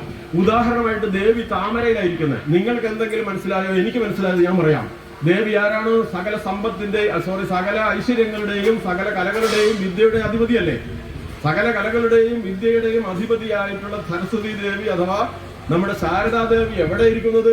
താമരയിലാണ്. ഈ താമരയിൽ ഇത്രയും വലിയ ഒരു രൂപത്തിൽ ഇരിക്കാൻ പറ്റുമോ? താമരയ്ക്ക് അതിന് മാത്രമുള്ള ശക്തി ഉണ്ടോ? താമരയ്ക്ക് അതിനുള്ള ബലം ഉണ്ടോ? അപ്പൊ എന്താ നമുക്ക് മനസ്സിലായത്? സകല കലകളുടെയും അറിവിന്റെയും അധിപതിക്ക് വെയിറ്റ് ഇല്ല എന്ന്. എന്താ ഇല്ലാത്തത്? വെയിറ്റ്, ഖനം. ഇത് തലക്കനം എന്ന് പറഞ്ഞാൽ എന്താണ്? എളിമയുടെ പ്രതീകമാണ് ആര്? ദേവി. അപ്പൊ ദേവി എന്താ പഠിപ്പിച്ചത്? അല്ലയോ മനുഷ്യരെ, ജീവിതത്തിൽ വിജയം നേടണമെങ്കിൽ നിങ്ങൾക്ക് എത്രമേൽ അറിവും സമ്പത്തും ഐശ്വര്യവും ഒക്കെ വർദ്ധിക്കുന്നുവോ അത്ര കണ്ട് നമ്മൾ എളിമയുള്ളവരായിരിക്കണം എന്നാണോ? പിടികിട്ടിയോ? അതിനാണോ താമരയ്ക്ക്? ഇനി ഇവിടെ പ്രസക്തമായ മറ്റൊന്നുണ്ട്. താമര പരിശുദ്ധിയുടെ പ്രതീകമാണ്. അറിയാമോ? അഴകൊഴുകുവതല്ലോ ചണ്ടി ചൂടുന്നും സരോജം മിഴിവിനൊരഴിവുണ്ടോ തിങ്കളിൻ അംഗമാർന്നും പറഞ്ഞൊരു കവിതയും പഠിച്ചിട്ടുണ്ട്. അതില് താമര എവിടെയാ വളരുന്നത്? ചെളിക്കുണ്ടിലല്ലേ? എന്നാൽ താമരയുടെ ഇലയിലോ പൂവിലോ ചെളി നിങ്ങൾ കണ്ടിട്ടുണ്ടോ? ഏറ്റവും പരിശുദ്ധിയുടെ പ്രതീകമാണ് ഇത് താമര, പ്രത്യേകിച്ച് വെള്ളത്താമര. അപ്പോൾ ഈ നമ്മുടെ അറിവിന്റെ ദേവിയായ ശാരദാദേവി എവിടെ ഇരിക്കും? വെള്ളത്താമര, പരിശുദ്ധിയുടെ പ്രതീകമായ പുണ്ടരീകത്തിൽ. അഥവാ ഭഗവാൻ, നമ്മുടെ കൃഷ്ണ ഭഗവാൻ അല്ലെ വിഷ്ണു ഭഗവാൻ നമുക്ക് പറഞ്ഞു തന്നിട്ടുണ്ട്, ദേഹോ ദേവാലയാഹ, ഇല്ലേ? ദേഹം തന്നെയാണ് ദേവാലയം. പഠിപ്പിച്ചിട്ടില്ലേ? ഉണ്ടോ? അപ്പൊ അതുകൊണ്ട് നമ്മുടെയൊക്കെ ഉള്ളിൽ ആരുണ്ട്? ദേവി ഇരിക്കണം. ഇരിക്കണമെങ്കിൽ നമ്മുടെ ഉള്ളിൽ എങ്ങനെയായിരിക്കണം? ഈ പറഞ്ഞ പരിശുദ്ധി നിറഞ്ഞ പുണ്ടരീകം അഥവാ നമ്മുടെ നിർമ്മലമായ ഭക്തന്റെ നിർമ്മലമായ മനസ്സാകുന്ന താമരയിലാണ് ആരുണ്ടാവുക? ദേവീദേവന്മാരുണ്ടാവുക. അഥവാ ഈശ്വരന്റെ അനുഗ്രഹം നമുക്ക് കിട്ടാൻ നമ്മളെ ഏറ്റവും അധികം ഈശ്വരൻ ഇഷ്ടപ്പെടുന്നത് അഥവാ നമ്മുടെ ഉള്ളിൽ ഈശ്വരൻ വസിക്കുന്നത് എപ്പോഴാണ്? മനസ്സ് പരിശുദ്ധമായിരിക്കുമ്പോഴാണെന്നാണ് അത് പഠിപ്പിക്കുക. മനസ്സിലായോ? അപ്പൊ അതാണ് വെള്ളത്താമര പഠിപ്പിക്കുന്നത്. പരിശുദ്ധമായ മനസ്സത്തിൽ ആര് വസിക്കും? ആര് വിളയാടും? ഈശ്വരൻ വിളയാടും. ശരിയല്ലേ? അപ്പോൾ ഇനി അടുത്തൊരു കാര്യം അതിന് കൂട്ടിച്ചേർന്ന് ചോദിക്കട്ടെ. നിങ്ങൾ തെറ്റിദ്ധരിക്കേണ്ട, ഞാൻ വെറുതെ പറയാണ്. എന്റെ മനസ്സ്, ഞാൻ ഈ പറയുന്ന കാര്യമല്ല, അതിന് ആശയമല്ല, ഉദാഹരണം കേട്ടോ വെറുതെ എന്ന് പറഞ്ഞത്. എന്റെ മനസ്സ് വളരെ നല്ലതാണെങ്കിൽ ഞാൻ ചീത്ത പറയുമോ? എന്റെ മനസ്സ് വളരെ നല്ലതാണെങ്കിൽ ഞാൻ ചീത്ത പ്രവൃത്തി ചെയ്യുമോ? എന്റെ മനസ്സ് വളരെ നല്ലതാണെങ്കിൽ ചീത്ത ഞാൻ ചിന്തിക്കുമോ? അപ്പോൾ നേരത്തെ പറഞ്ഞ ത്രികരണ ശുദ്ധിയില്ല, ചിന്തയിൽ, കർമ്മത്തിൽ, വാക്കിൽ. അത് നന്നാവുമ്പോൾ മനസ്സ് നന്നാവുമ്പോഴല്ലേ? മനസ്സ് നന്നായാലല്ലേ വാക്കും പ്രവൃത്തിയും ചിന്തയും നന്നാവുന്നത്. അപ്പൊ ഏതാ നന്നാക്കേണ്ടത്? മനസ്സാണ്. അതിനിടയിൽ ചോദിക്കാൻ വിട്ടുപോയി, നിങ്ങൾക്ക് എത്ര ശരീരമുണ്ട്? എത്ര ശരീരമുണ്ട്? ഒന്നേ ഉള്ളോ? കുട്ടിക്ക് എത്ര ശരീരമുണ്ട്? ഒന്നേ ഉള്ളൂ. സുന്ദരി കുട്ടിയാണല്ലോ. എത്ര ശരീരമുണ്ട്? ആർക്കെങ്കിലും അറിയാമോ? 2 ശരീരമുണ്ട്. ഇത് കേട്ടിട്ടില്ല? കേട്ടില്ലായിരുന്നോ? സോറി, അതിപ്പോ എല്ലാം കേട്ട് പഠിക്കാൻ പറ്റൂല്ലോ, ഒരുപാടില്ലേ. അപ്പൊ ഞാൻ പറയാം, കുട്ടികളെ നിങ്ങൾ വിശ്വസിക്കാന്നറിയില്ല, ബാക്കോട്ട് തിരിഞ്ഞിരിക്കുന്ന കുട്ടീനോട് വിളിച്ച് ഞാൻ പേര് ചോദിക്കും കേട്ടോ. 2 ശരീരമുണ്ട് കുട്ടിക്ക്. സൂക്ഷിച്ച് കണ്ടില്ല? ഉണ്ട്. ഒന്നേതാണെന്നറിയാമോ? ഒന്ന് സ്ഥൂല ശരീരം, മറ്റേത് സൂക്ഷ്മ ശരീരം. പറഞ്ഞോട്ടെ, ഇത് ഇനി അധ്യാത്മികമായ വിഷയമാണ്. കുറച്ച് വെയിലത്ത് അധികം പറയാൻ പാടില്ല, കാരണം എടുക്കും പെട്ടെന്ന്. അത് ഞാൻ കൂടുതൽ പറയില്ല. എന്നാലും ഇത് പരിചയപ്പെടുത്താൻ പറയാം. സ്ഥൂല ശരീരം എന്ന് പറഞ്ഞു കഴിഞ്ഞാല് നമ്മൾ ഈ കാണുന്നത്, എന്റെ ശരീരം കാണുന്നില്ലേ? കണ്ടില്ലേ? ജയന്റെ ഒട്ട് നിൽക്കുന്നത് ഇതാണ് ഞാൻ. ഇത് നിർമ്മിച്ചിരിക്കുന്ന 5 വസ്തുക്കൾ കൊണ്ടാണ്. അതെന്ത് പറയാൻ പറ്റും? 5 വസ്തു ഏതാണ്? ഈ പ്രപഞ്ചം ഉണ്ടായത് അതുകൊണ്ടാണ്. 5 വസ്തുക്കൾ. 5 ഇത്ര ഉണ്ടല്ലോ. പഞ്ചഭൂതങ്ങൾ കേട്ടിട്ടുണ്ടോ? പഞ്ചഭൂതങ്ങളാൽ നിർമ്മിതമാണ് പ്രപഞ്ചം. പ്രപഞ്ചം മാത്രമല്ല എല്ലാ പ്രപഞ്ചം മാത്രമല്ല പ്രപഞ്ചത്തിൽ പെടുന്നില്ല. അപ്പൊ ഈ പ്രപഞ്ചത്തിലുള്ള സകലതും ഉണ്ടാക്കിയിരിക്കുന്നത് 5 വസ്തുക്കൾ കൊണ്ടാണ്. അതാണ് പഞ്ചഭൂതങ്ങൾ. അറിയാമോ? ഇല്ലെങ്കിൽ അതിനെക്കുറിച്ച് വിശദീകരിക്കില്ല, കാരണം നമുക്ക് അതിന് സമയമില്ല. അപ്പൊ നിങ്ങൾ മടുക്കുകയും ചെയ്യും. അത് ഫ്രഷ് ആയിട്ട് തുടങ്ങുമ്പോൾ പറയേണ്ട വിഷയമാണ്. അപ്പൊ പഞ്ചഭൂതങ്ങൾ അറിയാമോ ഏതാന്ന്? സഹോദരിക്ക് അറിയാമോ? കാണിച്ചു തരട്ടെ. ഇതാ നോക്കിക്കോ. ഒന്ന് ഇതാണ് ഭൂമി, കണ്ടോ? പിന്നെ ഇതാ വായു, കണ്ടോ? കണ്ടവരൊക്കെ എഴുന്നേറ്റ് എനിക്ക് വായു കണ്ടോലും കണ്ടില്ല അല്ലേ? ഭൂമി, വായു, ആകാശം, 3 കിട്ടിയോ? ഇനി ഇവിടെ എവിടെയെങ്കിലും അഗ്നി ഉണ്ടോ? ഇതിങ്ങനെ പഠിപ്പിക്കുന്ന പറയാം, ഇനി മറന്നു പോകാതിരിക്കണം. നമ്മൾ കൃത്യമായിട്ട് ഒരു ക്രമത്തിൽ പഠിക്കണം. ഭൂമി, വായു, ആകാശം, അഗ്നി, ജലം. റൈറ്റ്? ഈ 5 വസ്തുക്കളല്ലാതെ നിങ്ങളുടെ ശരീരത്തിൽ ഒന്നുമില്ല. ഇന്ത്യയും ഈ പ്രപഞ്ചം തെരഞ്ഞ മുഴുവൻ അത് തന്നെയാണ്. ചന്ദ്രനിൽ പോയിട്ട് വന്ന ആ പെണ്ണുങ്ങളുടെ പേരെന്തായിരുന്നു? അല്ല, വിദേശ സ്പേസിൽ പോയി 1.5 കൊല്ലം താമസിച്ചിട്ട് വന്നില്ലേ വില്യംസ്? അവരോട് ചോദിച്ചപ്പോഴും പറഞ്ഞു ഇത് തന്നെ അവിടെ ഉണ്ടെന്ന്. അവര് ശാസ്ത്രത്തിന്റെ ഇത് വെച്ചിട്ട് മൂലകങ്ങൾ എന്നാ പറയുന്നത്. പക്ഷെ എന്താണ് സാധനം? 5 വസ്തുക്കളാ. മനസ്സിലായോ? 5 വസ്തുക്കൾ ഏതാ മനസ്സിലായോ? നിങ്ങളുടെ ഉള്ളിൽ അഗ്നി ഉണ്ടോ? സുജാത എന്നോട് പറയുന്നുണ്ട് വിശന്ന് കത്തുന്നു. ശരിയല്ലേ? കത്തുന്നു. മനസ്സിലായി? ജഡരാഗ്നി. അഗ്നി ഉണ്ടോ ശരീരത്തിൽ? ഒരു തെർമോമീറ്റർ കൊണ്ടുവരാമോ? വായിൽ വെച്ചാൽ കുറച്ച് കഴിയുമ്പോൾ ചൂട് അളക്കൂലേ? ചൂടില്ലേ? ശരീരത്തിൽ ജലം ഉണ്ടോ? ഇപ്പൊ ജലം കുറഞ്ഞില്ല, നിങ്ങളിവിടെ എനിക്കും കുറഞ്ഞു. അപ്പൊ ജലം ഉണ്ടല്ലോ. പിന്നെ അതിന് വേഗം പറഞ്ഞാലും എന്താ അറിയാം, 120 വയസ്സ് വരെയൊക്കെ നമ്മൾ ജീവിക്കത്തുള്ളൂ കേട്ടോ. അതിനപ്പുറം ആഗ്രഹിക്കരുത് കേട്ടോ. തെറ്റാണ്. അങ്ങനെ കഴിഞ്ഞ് മരിച്ചു കഴിഞ്ഞാൽ അങ്ങോട്ടാ പോണത്? ഈ മണ്ണിലേക്കും വായുവിലേക്കും ജലത്തിലേക്കും അഗ്നിയിലേക്കും ഒക്കെ തന്നെയല്ലേ? ആണോ? അത് 100 കൊല്ലം കഴിഞ്ഞ് കെട്ടിടമോ? അത് ഇടിഞ്ഞു കുറഞ്ഞ അവസ്ഥ ഇല്ലാണ്ടാവൂലേ? ഇല്ലേ? പിന്നെ എവിടെയെങ്കിലും ഉണ്ടാവോ? എല്ലാം അങ്ങനെ. അപ്പൊ എല്ലാം ഉണ്ടായത് 5 വസ്തുക്കൾ ചേർത്താണ്. തൽക്കാലം അത്രേ പറയത്തുള്ളൂ. അതാണ് പഞ്ചഭൂതങ്ങൾ. അപ്പൊ എന്റെ ശരീരം പഞ്ചഭൂതങ്ങളാൽ നിർമ്മിതമാണ്. മണ്ണും ജലം കനലും അമ്പരമോടു കാറ്റും എണ്ണിപ്പിടിച്ചറയിലിട്ടെരിയും കൊളുത്തി ദണ്ഡപ്പെടുത്തും ഒരു ദേവത ഇങ്കൽ നിന്നൻ പിണ്ടത്തിനന്നമൃത് നൽകി വളർത്ത ശംഭോ. അർത്ഥം പറയുന്നില്ല, നേരല്ല. അപ്പൊ ഇതാണ് ഒരു ശരീരം പിടികിട്ടിയ സ്ഥൂല ശരീരം. മനസ്സിലായോ?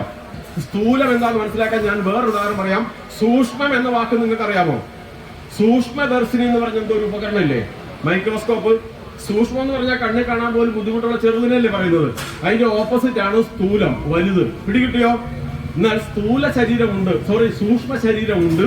അത് നമുക്ക് നമ്മുടെ അറിവ്, അതുപോലെ തന്നെ അഹങ്കാരം, മനസ്സ്, ബുദ്ധി, മനസ്സ്, അഹങ്കാരം, 3 സാധനമാണ്. ഏതൊക്കെയാണ്? ബുദ്ധി, മനസ്സ്, അഹങ്കാരം. അത് നമുക്ക് കാണാൻ പറ്റില്ല കേട്ടോ. സൂക്ഷ്മ ശരീരം നമുക്ക് കാണാൻ പറ്റത്തില്ല. പിടികിട്ടിയോ? നിങ്ങളുടെ ബുദ്ധി നിങ്ങൾ കാണാൻ പറ്റുന്നുണ്ടോ? നിങ്ങളുടെ അഹങ്കാരം നിങ്ങൾ കാണാൻ പറ്റുന്നുണ്ടോ? അഹങ്കാരം എന്ന് പറയുന്നത് നമ്മൾ കാണിക്കുന്ന അഹങ്കാരമല്ല. മനസ്സ് കാണിക്കാൻ പറ്റുമോ? കുമാരനാശാൻ പറഞ്ഞിട്ടുണ്ട്, തന്നതില്ല പരൻ ഉള്ളു കാട്ടുവാൻ ഒന്നുമേ നരൻ ഉപായം ഈശ്വരൻ. നമ്മുടെ മനസ്സാരെ കാണിക്കാൻ പറ്റത്തില്ല. ശരിയാണോ? ഈ സൂക്ഷ്മ ശരീരം നമുക്കുണ്ട്.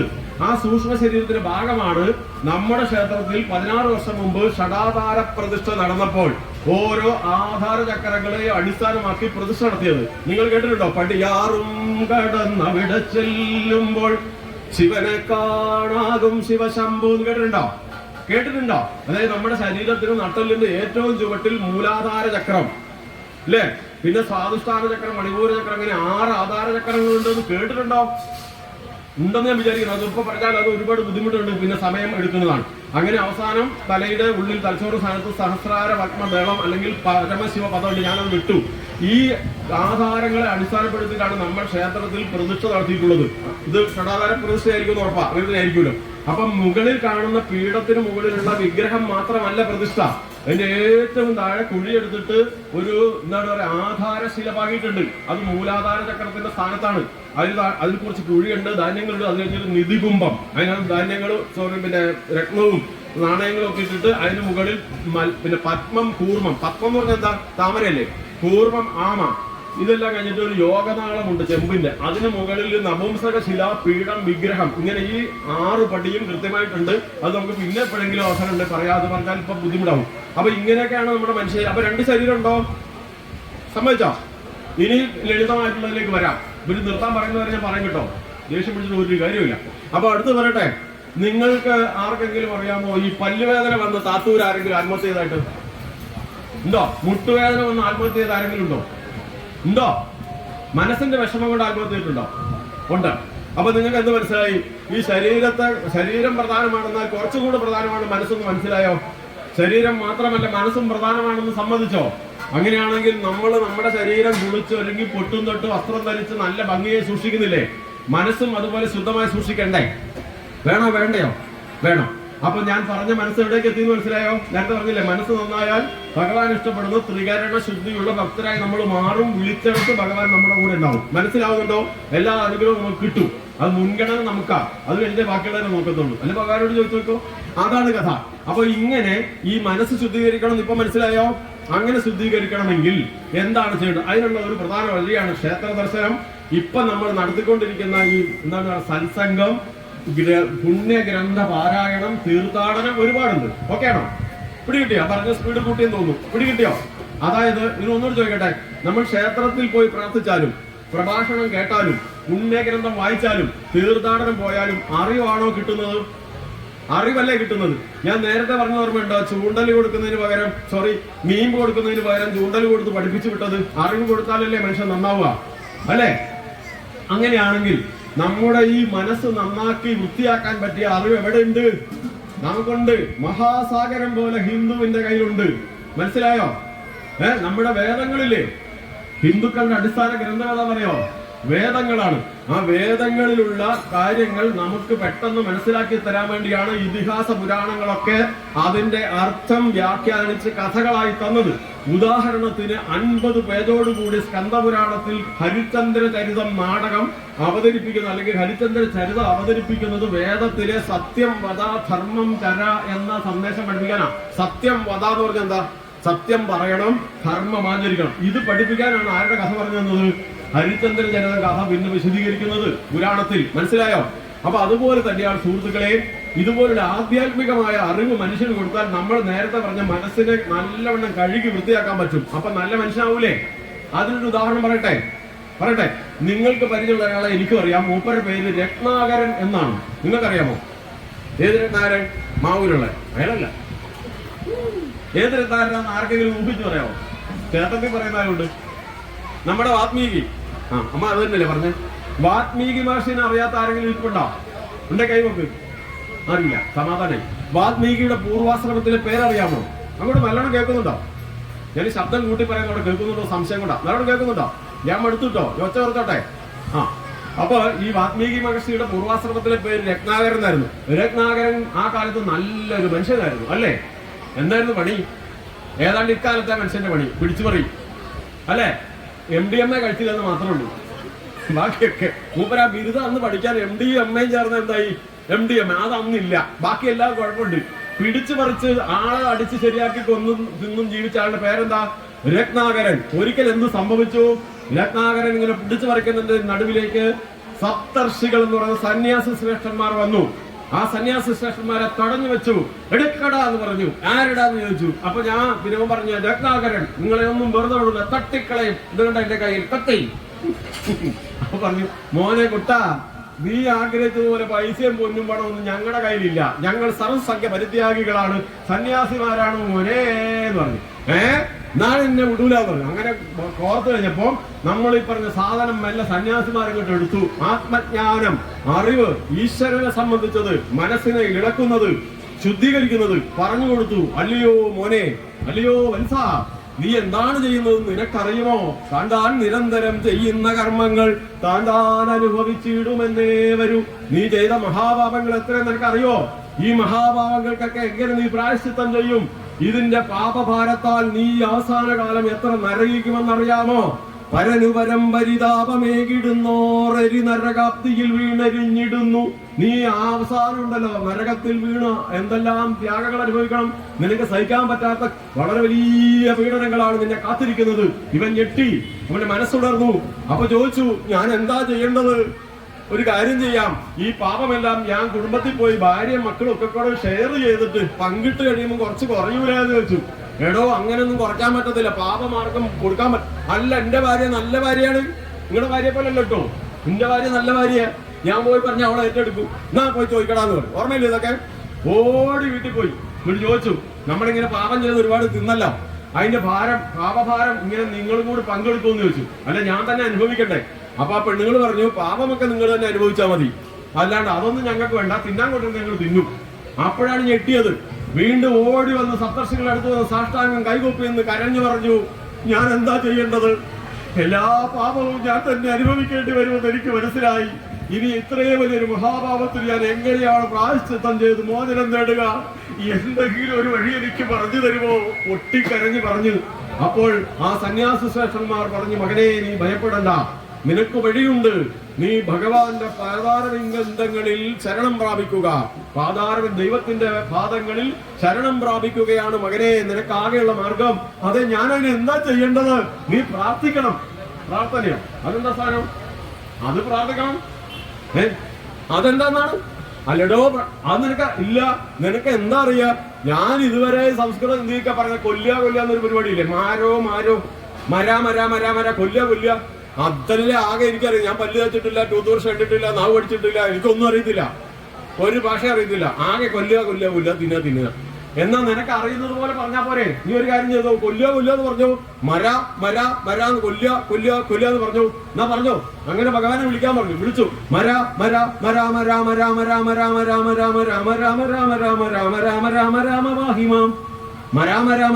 എന്ന് പറഞ്ഞ എവിടെ എത്തും? രാമരാമ എന്നായില്ലേ? അങ്ങനെ പ്രാർത്ഥിക്കുന്നത് നിങ്ങൾ ഞാൻ പ്രാർത്ഥിച്ച പോലെ അല്ല. കൊടിയ പാപം ചെയ്തതിൽ നിന്ന് മോചനം നേടാനുള്ള അത്യുൽക്കടമായ അഭിവാഞ്ചയോടുകൂടി ഇടിവെട്ടിയാൽ അറിയാത്ത ഏകാഗ്രതയിൽ, ഭൂമി കുലുക്കമുണ്ടായാൽ രത്നാകരൻ അറിയില്ല, കാറ്റടിച്ചാൽ അറിയില്ല, മഴ പെയ്താൽ അറിയില്ല, അത്യന്തം ഏകാഗ്രതയിൽ ഉറച്ചിരുന്ന് വിളിക്കുകയാണ് ഭഗവാനെ. രാമ രാമ രാമ രാമ രാമ രാമ. വർഷങ്ങൾ കടന്നുപോയി, 1000 കൊല്ലം പിന്നിട്ടപ്പോ സപ്തർഷികൾ തിരിച്ചു വന്നു. മണ്ണ് മൂടിപ്പോയി, അയാൾ അറിഞ്ഞില്ല. മണ്ണ് പൊട്ടിച്ച് പുറത്തിറക്കിയപ്പോൾ അയാൾക്ക് പേര് മാറി, പുതിയ പേര് വന്നു, വാത്മീകി മഹർഷി. ആ മഹർഷി ഭഗവാൻ ശ്രീരാമചന്ദ്രന്റെ ഗുരുവായി മാറിയില്ലേ? ലോകം കണ്ട ഏറ്റവും വലിയ സാമൂഹ്യ കുടുംബപരമായ, രാഷ്ട്രീയപരമായ എല്ലാ മേഖലകളിലും ഉത്തമമായ ഊടും പാവും നെയ്യുന്ന മനോഹരമായ കൃതി രാമായണം നമുക്ക് തന്നില്ലേ ആ വാത്മീകി മഹർഷി അല്ലേ? അതുപോലെ ഭഗവാന്റെ 2 മക്കൾ ലവകുശന്മാർക്ക് പേരിട്ടതും ഗുരുവായിരുന്നതും ആരാണ്? സീതാദേവിയെ സംരക്ഷിച്ചതാരാണ്? ആ വാത്മീകി മഹർഷി അല്ലേ? ഇനി നിങ്ങൾ ആലോചിക്കൂ, ആ വാത്മീകി മഹർഷിയുടെ മുൻകാലം ഇനി എന്താ സംഭവിച്ചെന്ന് അറിയാമോ? ആ വാത്മീകി മഹർഷി അതാ അവിടെ തമസാ നദിയുടെ തീരത്തേക്ക് നമുക്കൊന്ന് കൊണ്ടുപോയാലോ? പോലെ ഇതാ അവിടെ എത്തി. അദ്ദേഹം വൈകുന്നേരം പ്രാർത്ഥിക്കുകയാണ്. അവിടെ പോയിട്ട് പ്രാർത്ഥന നിൽക്കുമ്പോ ആ കാണുന്ന മരത്തിന്റെ മുകളിൽ 2 പക്ഷി വന്നിരുന്നു. കണ്ടോ? ക്രൗഞ്ച മിഥുനങ്ങൾ എന്നാണ് പറയാം. അതിൽ ആൺപക്ഷിയും പെൺപക്ഷിയും കൂടെ എന്തോ രഹസ്യം പറയാം. ആ സമയത്ത് ഒരു വേടൻ അമ്പയച്ച് ആൺപക്ഷി അമ്പേറ്റ് പിടഞ്ഞ് നിലത്തേക്ക് വീഴുകയാണ്. പ്രാണവേദനയാൽ കരഞ്ഞു വിറച്ച് നിലത്ത് കിടന്ന് തുള്ളിക്കളിക്കുന്ന പക്ഷി.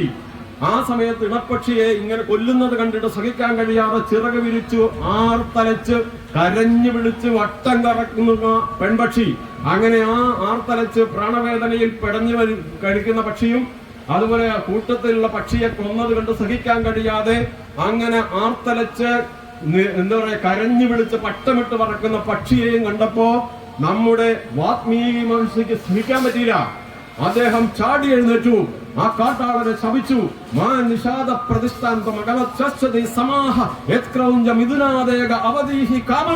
ശപിക്കാണ്. അല്ലയോ കാട്ടാള, നീ നിർത്തടാ, അരുത് എന്ന് പറഞ്ഞ് ശപിച്ചിട്ടില്ലേ? അതാണ് രാമായണത്തിന്റെ ഉത്ഭവം. അങ്ങനെ പറഞ്ഞ അവിടുന്ന് ആ മഹാത്മാ എന്തായി മാറി? നീ ഒന്ന് ആലോചിച്ച് നോക്കിയേ. ഈ സംഭവം നടക്കുന്നത് വാത്മീകി മഹർഷി ആകുന്നതിന് മുമ്പ് രത്നാകരനാണ് അവിടെ നിൽക്കുന്നതെങ്കിൽ എന്ത് സംഭവിക്കുന്നു എന്ന് പറയാമോ? ഇപ്പൊ കണ്ടത് രത്നാകരൻ ആയിരുന്നെങ്കിൽ ഒരു പക്ഷി അമ്പെയ്തിടുന്നത് കണ്ടു, മറ്റതിങ്ങനെ പറക്കുന്നു. ഈ രത്നാകരൻ എന്ത് പറയുമായിരുന്നു? നിങ്ങൾ പറയുന്നില്ല, ഞാൻ പറയാം. ഞാനാണെങ്കിൽ ആ കാട്ടാളനോട് പറയടാ അതിനും കൂടി അമ്പെയ്തിടാൻ പറയുമായിരുന്നില്ലേ? എന്നിട്ട് ഒന്ന് എനിക്ക് വേണമെന്ന് പറഞ്ഞൊരു അടി നടക്കാൻ സാധ്യതയുണ്ട് അല്ലേ? രണ്ടുപേരും അടി കൂടും. പക്ഷേ വാത്മീകി മഹർഷിയായി ആത്മജ്ഞാനം നേടി, ഈശ്വര സാക്ഷാത്കാരം നേടി, ത്രികാലജ്ഞാനിയായി ഈശ്വര മഹത്വത്തിലേക്ക് ഉയർന്ന ആ സന്യാസി ശ്രേഷ്ഠൻ ആ ഒരു പക്ഷിയെ അമ്പെയ്ത് വീഴ്ത്തിയ ദാരുണമായ രംഗം കണ്ടിട്ട് സഹിക്കാൻ കഴിയാതെ അദ്ദേഹം ആരായി തീർന്നു? കരുണയുടെ അല്ലെങ്കിൽ അനുകമ്പയുടെ മൂർത്തിയായി മാറിയില്ലേ? അനുകമ്പയുടെ ആൾരൂപമായി മാറിയില്ലേ? അപ്പോൾ നിങ്ങൾക്ക് എന്തെങ്കിലും മനസ്സിലാകാന്നറിയില്ല. ഞാൻ പറഞ്ഞു വന്നത്, ഇതുപോലെയുള്ള ആത്മജ്ഞാനം മനുഷ്യരിലേക്ക് നൽകിയാൽ കാട്ടാളൻ സന്യാസിയാകും, സർവജ്ഞാനിയാകും, ശുദ്ധനാകും, സാത്വികനാകും എന്നാണ്. നിങ്ങൾ സമ്മതിക്കുമോ എന്ന് എനിക്കറിയില്ല. അങ്ങനെ നന്നായി എത്ര പേരുടെ ഉണ്ട്? നിങ്ങളൊക്കെ തന്നെ ഇനി തൊട്ട് നന്നാക്കാന്ന് വിചാരിച്ചത് ശരിയാണോ? എന്താ സമയത്തിന് വരുമല്ലുണ്ടോ? കഴിഞ്ഞോ പറയും കേട്ടില്ല. തീർന്നു. ഇനി പറയാൻ സമ്മതിക്കൂല. അപ്പൊ ഇതാണ് ഞാൻ അവസാനിപ്പിക്കുക. അപ്പൊ ഇതുപോലെ ഇങ്ങനെ യാഥാർത്ഥ്യത്തിൽ നടന്ന ഒരു കഥ കൂടെ പറഞ്ഞോട്ടെ. എന്താ പറയാ, സമ്മതിക്കത്തില്ല, സുജാത സമ്മതിക്കത്തില്ല, അത് ക്ലാസ്സിൽ നിന്ന് മാഷെ മതിയെന്ന്. ഇപ്പൊ തീർക്കാട്ടോ. അപ്പൊ ഞാൻ ഒരു ഉദാഹരണം പറയൊരു 10ാം ക്ലാസ്സിൽ നടന്ന ഒരു സംഭവം കൂടി പറയാം. അത് മാവൂർ സ്കൂളിൽ നടന്ന, നിങ്ങളുടെ സ്കൂളല്ലേ, മാവൂർ സ്കൂളിൽ 10ാം ക്ലാസ്സിൽ ഒരു ടീച്ചറെ പേര് ഞാൻ പറയത്തില്ല, ഇവിടെ ഉണ്ടോന്ന് അറിയില്ല കേട്ടോ. എന്താ പറഞ്ഞാൽ 10ാം ക്ലാസ്സിൽ പോയിട്ട് കുട്ടികളോട് പറഞ്ഞു, നിങ്ങൾക്ക് ഇഷ്ടപ്പെട്ട ഒരാളുടെ പേരിൽ ഒരു പുറത്ത് എഴുതി തരാൻ പറഞ്ഞു. പുറത്ത് എന്റെ പുറമല്ല, പേപ്പറിൽ എഴുതി തരാൻ പറഞ്ഞു, നിങ്ങളുടെ ഹീറോ. അപ്പൊ ഒരാള് APJ അബ്ദുൽ കലാം എഴുതി, ഒരു ശ്രീനാരായണ ഗുരു എഴുതി, മദർ തെരേസ എഴുതി, പിന്നെ ആരാണ് വിവേകാനന്ദനൊക്കെ എഴുതിട്ടോ. അങ്ങനെ എല്ലാവരും എഴുതി മേടിച്ചോണ്ട് പോയി ടീച്ചർ ക്ലാസ്സിൽ ഞാൻ വേറെ നിൽക്കാണ്. ക്ലാസ്സിൽ നിന്ന് പോയി സ്റ്റാഫ് റൂമിൽ ഇരുന്ന് പേപ്പർ നോക്കുകയാണ്. അപ്പൊ ഓരോരുത്തർ എഴുതിയിരിക്കുന്ന വിവേകാനന്ദൻ സ്വാമി, പിന്നെന്താണ് നമ്മുടെ മോഹൻലാലൊക്കെ ഉണ്ട്. നോക്കി വന്നപ്പോ അവസാനം ടീച്ചറെ കയ്യിൽ പേപ്പർ കിട്ടി. അത് നരേന്ദ്രന്റെ പേപ്പറാ, കേട്ടിട്ടുണ്ടോ? അതിൽ എഴുതിയിരിക്കുന്ന എന്റെ അമ്മ കല്യാണിക്കുട്ടിയാണ് എന്റെ ഹീറോ എന്ന്. ആരെ കേട്ടിട്ടുണ്ടോ ഇത്? എന്റെ അമ്മ കല്യാണിക്കുട്ടിയാണ് എന്റെ ഹീറോ, എന്നെ സ്വാധീനിച്ച എന്റെ ഹീറോ എന്റെ അമ്മയാ. ഈ പേപ്പർ എടുത്ത് ടീച്ചർ നോക്കിയിട്ട് ടീച്ചർ ചിരിച്ചു. അടുത്തിരിക്കുന്ന ടീച്ചർ കാണിച്ചു കൊടുത്തു, അയ്യോ കണ്ടില്ലേ, ഓന്റെ അമ്മ കല്യാണിക്കുട്ടിയാവുമല്ലോ ഓന്റെ ഹീറോ. എന്താ കാര്യം എന്നറിയാമോ? നിരവധി വീടുകളിൽ പണിക്ക് പോയിട്ട് കിട്ടുന്നത് വല്ലപ്പോഴും കിട്ടുന്നത് കൊണ്ട് വന്ന് കഴിയുന്ന, ആകാശം കാണാവുന്ന തകർന്ന മേൽക്കൂരയുള്ള കുടിലിൽ കഴിയുന്ന കല്യാണിക്കുട്ടിയാണ്. 3 മക്കളാ, ഭർത്താവ് മരിച്ചുപോയതാ. ഇവൻ രണ്ടാമത്തേതാണ് നരേന്ദ്രൻ. മൂത്ത ഒരു മോനുണ്ട്, ഇളയ പെൺകുട്ടിയുണ്ട്. അവന്റെ അമ്മയാണല്ലോ വലിയ ഹീറോ. അയ്യോ നാണല്ലോ ഇവന് എന്ന് പറഞ്ഞിട്ട് ടീച്ചർ പിന്നെ വായിച്ചു. അങ്ങനെ ടീച്ചർ വായിച്ച് പേപ്പർ എടുത്തിട്ടുണ്ടായിരുന്നു. എന്നിട്ട് ഇതിൽ എഴുതിയിരിക്കാണ്. എന്താ എഴുതിയെന്നറിയാം? എന്റെ അമ്മയെക്കാളും നല്ലൊരു പാട്ടുകാരിയെ എന്റെ ജീവിതത്തിൽ ഞാൻ കണ്ടിട്ടില്ല. എന്റെ അനിയത്തിക്കുട്ടി പട്ടിണി കൊണ്ട് വിശന്ന് വലഞ്ഞ് കരയുമ്പോ വാവിട്ട് കരയുന്ന എന്റെ അനിയത്തിക്കുട്ടിയെ കൊണ്ടുപോയി തുണിത്തൊട്ടിലിൽ കിടത്തി താരാട്ടുപാട്ടി ആശ്വസിപ്പിച്ചുറക്കുന്ന എന്റെ അമ്മയുടെ പാട്ടിനേക്കാളും നല്ലൊരു പാട്ടിനെയും പാട്ടുകാരിയെയും എന്റെ ജീവിതത്തിൽ ഞാൻ കണ്ടിട്ടില്ല എന്നാണ്. പിന്നെ വീണ്ടും ആ കുട്ടി എഴുതി, എന്റെ അമ്മയെപ്പോലെ ഒരു ശില്പിയെ ഞാൻ കണ്ടിട്ടില്ല. വിവിധ വീടുകളിൽ ജോലിക്ക് പോയിട്ട് കിട്ടുന്ന പച്ചരി വീട്ടിൽ കൊണ്ടുവന്ന് വെള്ളത്തിലിട്ട് ഇടിച്ചു പൊടിച്ച് സ്റ്റീൽ പ്ലേറ്റ് കമഴ്ത്തി വെച്ചിട്ട് ഗ്ലാസ് കൊണ്ട് പരത്തിയും ഉരുട്ടിയും വിവിധ ആകൃതിയിലുള്ള പലഹാരങ്ങൾ ഉണ്ടാക്കി തരുന്ന എന്റെ അമ്മയെക്കാളും നല്ലൊരു കലാകാരിയെ, ഒരു ശില്പിയെ ഞാൻ കണ്ടിട്ടില്ല എന്നാണ്. വീണ്ടും ആ കുട്ടി എഴുതി, എന്റെ അമ്മയെക്കാളും നല്ലൊരു കഥാകാരിയെ ഞാൻ കണ്ടിട്ടില്ല. ഞങ്ങൾ ഭക്ഷണം കിട്ടാതെ വിശന്ന് കരയാൻ തുടങ്ങുമ്പോ ഞങ്ങളുടെ അടുത്തിരുന്ന് ഞങ്ങളെ തട്ടി ഉറക്കുന്ന കൂട്ടത്തിൽ ഞങ്ങൾക്ക് പുരാണ ഇതിഹാസങ്ങളിൽ നിന്ന് എന്റെ അമ്മ ഞങ്ങൾക്ക് കഥ പറഞ്ഞു തരാറുണ്ട്. ഇത്ര നല്ലൊരു കഥാകാരിയെ എന്റെ ജീവിതത്തിൽ ഞാൻ കണ്ടിട്ടില്ല. അതേപോലെ തന്നെ ആകാശം കാണാവുന്ന ആ വീട്ടിൽ കിടന്ന് ഞങ്ങൾ പട്ടിണി കിടക്കുമ്പോ ഞങ്ങളുടെ അടുത്തിരുന്ന് വെറും വെള്ളം മാത്രം തന്നിട്ട് ഞങ്ങൾ വിശന്ന് കിടന്നുറങ്ങുമ്പോ അത് കണ്ടു സഹിക്കാൻ കഴിയാതെ കണ്ണുകൾ നിറയുന്ന അമ്മ, ആ കണ്ണുനീർ ഞങ്ങൾ കാണാതിരിക്കാൻ വേണ്ടി അഭിനയിക്കുന്ന ഇത്രയും നല്ലൊരു അഭിനേത്രിയെ എന്റെ ജീവിതത്തിൽ ഞാൻ കണ്ടിട്ടില്ല എന്നാണ്. ഇത്രയും ആകട്ടെ ടീച്ചറുടെ കണ്ണുകൾ നിറയാൻ തുടങ്ങി. വീണ്ടും ആ കുട്ടി എഴുതി, എന്റെ അച്ഛൻ ഞാൻ 4ാം ക്ലാസ്സിൽ പഠിക്കുമ്പോൾ മരിച്ചുപോയതാ. എന്റെ അച്ഛൻ ദൂരെ പണിക്ക് പോയിട്ട് വൈകിട്ട് വന്ന് കുളിച്ച് ഭക്ഷണം കഴിച്ച ശേഷം അടുത്ത പറമ്പിൽ മല പോലെ കൂട്ടിയിട്ടിരിക്കുന്ന നാളികേരം പാരയിൽ പൊളിച്ചു കൂട്ടുന്നത് ഞാൻ ഓർക്കുന്നുണ്ട്. എന്റെ അച്ഛനെ പോലെ ഒരു കായികാഭ്യാസിയെ ഞാൻ കണ്ടിട്ടില്ല. എന്നിട്ട് എഴുതിയിരിക്കുകയാണ്, ഇനി ഒരു ജന്മമുണ്ടെങ്കിൽ എന്റെ അനിയത്തിക്കുട്ടിക്ക് ഏട്ടനായി, എന്റെ ഏട്ടന് അനുജനായി, എന്റെ അച്ഛനും അമ്മയ്ക്കും മകനായി ഈ കുടുംബത്തിൽ തന്നെ പിറക്കണം, അതാണ് എന്റെ ആഗ്രഹം എന്നാണ് കുട്ടി എഴുതിയത്. ഇത്രയും ആയപ്പോഴേക്കും ടീച്ചറുടെ കണ്ണുകൾ നിറഞ്ഞൊഴുകി ആ പേപ്പറിലെ മഷികൾ പടർന്നുപോയി. ടീച്ചറുടെ ഇടം കൈ അപ്പോൾ ഇരിക്കുന്നവരുടെ വയറിന്മേലാണ്. ഭഗവാനെ, 15 വർഷമായി ഒരു കുഞ്ഞിക്കാല് കാണാൻ വേണ്ടി ഞാൻ കാത്തിരിക്കുകയാണ്. ഈ നരേന്ദ്രനെ നീ എനിക്ക് മകനായി തന്നില്ലല്ലോ എന്ന് പറഞ്ഞ അമ്മ കരഞ്ഞുപോയി. ആ ടീച്ചറാണ്. മനസ്സിലായോ എന്തുകൊണ്ടാണ് സംഭവിച്ചെന്നറിയാമോ? സംഭവിച്ചത് ഞാൻ പറഞ്ഞിരുന്നു, ഇതുപോലൊരു കഥാകാരിയെ എന്റെ ജീവിതത്തിൽ ഞാൻ കണ്ടിട്ടില്ല. മനസ്സിലായോ? നമ്മുടെ പുരാണാതിഹാസങ്ങളിൽ മനുഷ്യ മനസ്സുകളുടെ ഏറ്റവും അടിത്തട്ടിൽ കിടക്കുന്ന, നേരത്തെ നമ്മൾ പറയുന്ന അനുകമ്പയുടെ, സ്നേഹത്തിന്റെ, സാഹോദര്യത്തിന്റെ, നന്മയുടെ സകല മൂല്യങ്ങളും പുറത്തു കൊണ്ടുവരാൻ കഴിയുന്ന ഉന്നതങ്ങളായ നിരവധിയായ കഥകളുണ്ട്. ആ കഥകളാണ് അമ്മ പറഞ്ഞു കൊടുത്തത്. അതുകൊണ്ടാണ് ആ കുട്ടി ആരായി തീർന്നത്? ചോർന്നൊലിക്കുന്ന കുടിലും അവന് എന്താണ്? സ്വർഗമാണ്. ഭംഗിയൊന്നും അവനൊരു പ്രശ്നമല്ല. അവന്റെ അമ്മയ്ക്ക് അവനത് ദൈവമാണ്. അപ്പൊ നമ്മുടെ മക്കൾക്ക് നമ്മുടെ ചെറിയ സാഹചര്യവും വലിയ സാഹചര്യവും വ്യത്യാസമില്ലാതെ നമ്മളെ സ്നേഹിക്കാൻ, നമ്മുടെ സാഹചര്യം ഇഷ്ടപ്പെടാൻ ഒരു അപകർഷതാബോധമില്ലാത്ത നല്ല മക്കളായി മാറണമെങ്കിൽ എന്ത് ചെയ്യണമെന്നാണ് നിങ്ങൾക്ക് മനസ്സിലായത്? എന്താ മനസ്സിലായത്? ഇതേപോലെ കുട്ടികളിൽ നന്മ വളർത്താൻ കഴിയുന്ന കഥകളൊക്കെ പറഞ്ഞു കൊടുക്കാൻ ആര് തയ്യാറാവണം? നമ്മൾ തയ്യാറാവണം. വേണ്ടി വന്നാൽ ഈ ക്ഷേത്രത്തിന്റെ മാതൃസമിതിക്ക് പണിയെടുത്തൂടെ? ഞാൻ വടി കൊണ്ട് വരണോ? മാസത്തിൽ 1 ക്ലാസ് കൊടുത്തൂടെ? മക്കൾ നന്നാവൂലേ? നിങ്ങൾക്ക് വല്ല നഷ്ടമുണ്ടോ? ഉണ്ടല്ലേ കണ്ണിട്ട് നോക്കുന്നു. അപ്പൊ ഞങ്ങൾ ചെയ്യണോ? വേണ്ടായോ? വേണ്ട വേണോ? വിവേകാനന്ദ സ്വാമിനെ പരിചയമുണ്ടോ? എനിക്ക് നല്ല പരിചയമുണ്ട്. അദ്ദേഹം പറഞ്ഞിട്ടുണ്ട് വിദ്യാഭ്യാസം എന്താണെന്നറിയാവോ?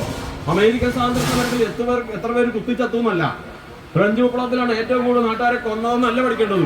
ഞാനതാ പഠിപ്പിക്കുന്നത്. ഞാൻ അപ്പോ ആലോചിക്കുന്നത് ഇത് എന്തിനാ മക്കളെ പഠിപ്പ് മനസ്സിലായി. നാട്ടിൽ വെട്ടുമുത്തും നടക്കുന്നുണ്ടല്ലോ, അപ്പൊ മനസ്സിലായി അതിലാ പഠിപ്പിച്ചത്. ലോകത്തിൽ ഏറ്റവും കൂടുതൽ ആളെ കൊന്ന യുദ്ധം ഏതാണ് ചോദ്യം. ഇതിനെ കുട്ടി എഴുതിയതാ.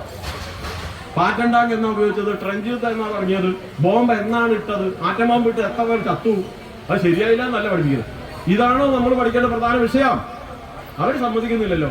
ആണോ? അത് പോരാ. അത് മാത്രം പോരല്ലോ, ഈ നന്മ. അതാണ് വിവേകാനന്ദൻ പറഞ്ഞത്, കൂർത്തുമൂർത്തിരിക്കുന്ന ഒരു കല്ലിന്റെ കൂർപ്പും മൂർപ്പും എല്ലാം ഉളികൾ കൊണ്ട് കൊത്തി മിനുസമാക്കും പോലെ കുട്ടികളുടെ ശരീരത്തിലും മനസ്സിലുമുള്ള കൂർപ്പുണ്ടല്ലോ, അസൂയയുടെ, സ്വാർത്ഥതയുടെ, മനസ്സിലായോ, വെറുപ്പിന്റെ, പിടികിട്ടിയോ, അതെല്ലാം ചെത്തി മിനുക്കി എന്താക്കണം? അവന്റെ ഉള്ളിൽ ഉറങ്ങിക്കിടക്കുന്ന ദൈവികമായ സ്നേഹവും അഹിംസയും പോലുള്ള നന്മകളെ, അനുകമ്പ പോലുള്ള നന്മകളെ പുറത്തു കൊണ്ടുവരാൻ ആർക്ക് സാധിക്കണം? വിദ്യാഭ്യാസത്തിന് സാധിക്കാതെ ഇന്ത്യയിലൊന്നും സാധിച്ചിട്ടില്ല എന്ന് ഞാനൊരു പഴയ അധ്യാപകരെന്ന് വിചാരിക്കുകയും വിലപിക്കുകയും ചെയ്യാണ്. ഇത് പറയാണ്, education is the manifestation of the divine perfection already existing in man. The divine perfection already existing in man. ഓരോ മനുഷ്യന്റെ ഉള്ളിലും ദൈവം കുടികൊള്ളുന്നുണ്ട് ഇല്ലേ? പരമാത്മാവിന്റെ അംശമായ ജീവാത്മാവ് നമ്മുടെ ഉള്ളിൽ ഈശ്വര ചൈതന്യമാണ്. ആ ഈശ്വര ചൈതന്യത്തിന്റെ ഗുണങ്ങളാണ് നേരത്തെ പറഞ്ഞ സാധനം മനുഷ്യത്വം എന്ന് ഒരു പേർക്ക് പറയാം. അത് സ്നേഹം, സാഹോദര്യം, കരുണ തുടങ്ങിയ നന്മകളാണ്. അത് മൂടി വെച്ചിട്ട് നമ്മൾ ധ്രുവപ്രദേശത്തെ ഐസ് കട്ട പോലെ മനസ്സ് മരവിച്ചിട്ട് മൃഗങ്ങളായി, കാട്ടാളനായി അല്ലെങ്കിൽ ചെകുത്താനായി മാറിയ ഒരവസ്ഥയിലാണ് ഉള്ളത്. അതിന് പരിഹാരമായിട്ട് ഒരു വഴിയുണ്ട്. ഞാൻ പറയുന്നു, നിങ്ങൾക്ക് സ്വന്തമായി ഭഗവാനുണ്ട് ഇല്ലേ? സാക്ഷാൽ വിഷ്ണു ഭഗവാന്റെ പാതാരവിന്ദങ്ങളിൽ അഭയം തേടുകയും ഭഗവാൻ പറഞ്ഞതുപോലെ മനുഷ്യർക്ക് അവരുടെ ഹൃദയത്തിൽ ഇതുപോലെ ഭക്തിയും നന്മയും വളർത്തുന്ന തരത്തിൽ നിങ്ങൾ മാറിയാൽ 10 വർഷം കഴിയുമ്പോൾ താത്തൂർ പ്രദേശം നിങ്ങളാൽ സ്വർഗതുല്യമാകും. ഈ നാടിന്റെ എന്താ പറയാ, ഓരോ കുട്ടിയും വെളിച്ചമായി മാറും എന്ന് എനിക്കുറപ്പാണ്. ഞാൻ നേരത്തെ മേച്ചേരി പറഞ്ഞിരുന്നു. അതുകൊണ്ട് ഇത്തരം കാര്യങ്ങൾ ചെയ്യാൻ വേണ്ടി നിങ്ങളെ ഞാൻ വെല്ലുവിളിച്ചാലോ എന്ന് ആലോചിക്കുകയാണ്. അപ്പൊ 2-3 പേര് വന്നിട്ടുണ്ട്, ഞാൻ ഇല്ല, അവർ നോക്കുന്നുണ്ട്. ഇല്ല, ഞാൻ വെല്ലുവിളിക്കുന്നില്ല. അപ്പൊ ഞാൻ നിർത്തിക്കോട്ടെ. ഇതിലേതെങ്കിലും ഒരു കാര്യം നിങ്ങൾ ചെയ്യുമോ? ഇല്ല. എന്നാ ഞാൻ പോവാം. ഒരു ക്ലാസ് എങ്കിലും വെക്കുമോ കുട്ടികൾക്ക്? ഈ ലഹരി ഉപയോഗത്തിനെതിരെ ഒരു ബോധവൽക്കരണ ക്ലാസ് അമ്പലത്തിന് നേർന്നത് വെക്കുമോ? ഇല്ല. പുരാണ കഥകൾ പഠിപ്പിക്കുന്ന ഒരു ക്ലാസ് വെക്കുമോ? ഇല്ല. മാതൃസമിതി പ്രസിഡന്റ് ആയതാണോ? ഞാനല്ലാന്ന്. ആയിക്കോട്ടെ, ഞാൻ വെറുതെ പറഞ്ഞു. നിങ്ങൾക്ക് ആലോചിച്ചൂടെ? കഴിയോ? ഉത്സവം കഴിഞ്ഞിട്ട് നിങ്ങൾ എല്ലാവരും കൂടെ ആലോചിച്ച് പുതിയ കൂടി ഇടയ്ക്കിടയ്ക്ക് നല്ലത് പറഞ്ഞു കൊടുത്താൽ നിങ്ങൾക്ക് ഒരിക്കലും പേടിക്കണ്ട. വൃദ്ധസദനത്തിൽ പോകണ്ട. പിന്നെ മകൻ കയറി വരുമ്പോൾ കയ്യിൽ ചുറ്റുകയുണ്ടോന്ന് പേടിക്കണ്ട. അങ്ങനെയൊന്നും അല്ലാത്ത എന്താ നേരത്തെ ഞാൻ പറഞ്ഞില്ലേ, സൂര്യനായി തഴുകി ഉറക്കമുണർത്തുമൻ അച്ഛനെയാണെനിക്കിഷ്ടം, ഞാനൊന്നു കരയുമ്പോൾ അറിയാതെ ഉരുകുമൻ അച്ഛനെയാണെങ്കിൽ ഇഷ്ടം എന്ന് പറഞ്ഞിട്ട് നിങ്ങൾക്ക് 60 വയസ്സാകുമ്പോഴും നിങ്ങളെ കെട്ടിപ്പിടിച്ച് നിങ്ങളുടെ തോളിൽ കയറും 30 വയസ്സായ മകൻ. അത് നിങ്ങൾക്ക് വേണ്ടേ? വേണ്ടെങ്കിൽ വേണ്ടപ്പോ അല്ല, പിന്നെ ആർക്കാ നിർബന്ധം? ഓക്കെ അല്ലേ? ഞാൻ നിർത്തിക്കോട്ടെ. ഏതായാലും ഒരുപാട് നേരമായിട്ടുണ്ട്. അത്രയും നേരം നീണ്ടു. നിങ്ങളൊക്കെ ഇവിടെ ഉണ്ടായിരുന്നോ? നേരത്തെ പറയണ്ടേ? ഏതായാലും ഇത്രയും ഭക്തജനങ്ങളെ ഈ ഒന്നിച്ച് കാണാൻ ഒരു അവസരം ഉണ്ടായി. ഇന്നലെ രാത്രി 10 മണിക്കാണ്ടാ വിളിക്കുന്നത്. എന്നാലും എവിടെ വിളിച്ചാലും എനിക്കെന്താ പ്രത്യേകത, എന്താ വിളിക്കാത്തതെന്നാണ് ഞാൻ ആലോചിക്കുന്നത്. പിന്നെ ഇതുപോലെ കുറച്ച് കാര്യമൊക്കെ പറയാം. ആൾക്കാരെ കുറെ ബുദ്ധിമുട്ടായി മുഖമൊക്കെ കണ്ണെടുത്ത് നോക്കുമ്പോൾ ഞാൻ നിർത്തും. അങ്ങനെ അപ്പൊ ആ കുട്ടി കണ്ണെടുത്ത് നോക്കുന്നു. നിർത്തിക്കോട്ടെ. അപ്പൊ വീണ്ടും കാണാം. എന്തായാലും ഇതൊക്കെ ഭഗവാൻ നിശ്ചയിക്കുന്നതാണല്ലോ അല്ലെ? അല്ലെ എനിക്ക് ഇങ്ങനെ അവസരം പെട്ടെന്ന് കിട്ടുമോ? അപ്പൊ ആ ഭഗവാന്റെ പാതാരബന്ധങ്ങളിൽ ഞാൻ എല്ലാം സമർപ്പിക്കുന്നു. ഇതുവരെ നിങ്ങളോട് ഞാൻ എന്തെങ്കിലും പറഞ്ഞ കാര്യത്തിൽ നിങ്ങൾക്ക് ഇഷ്ടക്കേട് ഉണ്ടായിട്ടുണ്ടെങ്കിൽ എനിക്ക് യാതൊരു ഇഷ്ടക്കേടും ഇല്ല എന്ന് അറിയിച്ചുകൊണ്ട് നമ്മളെല്ലാം അനുഗ്രഹിക്കട്ടെ പ്രാർത്ഥിച്ചു നിർത്തുന്നു. നമസ്കാരം. ഓം നമോ നാരായണ.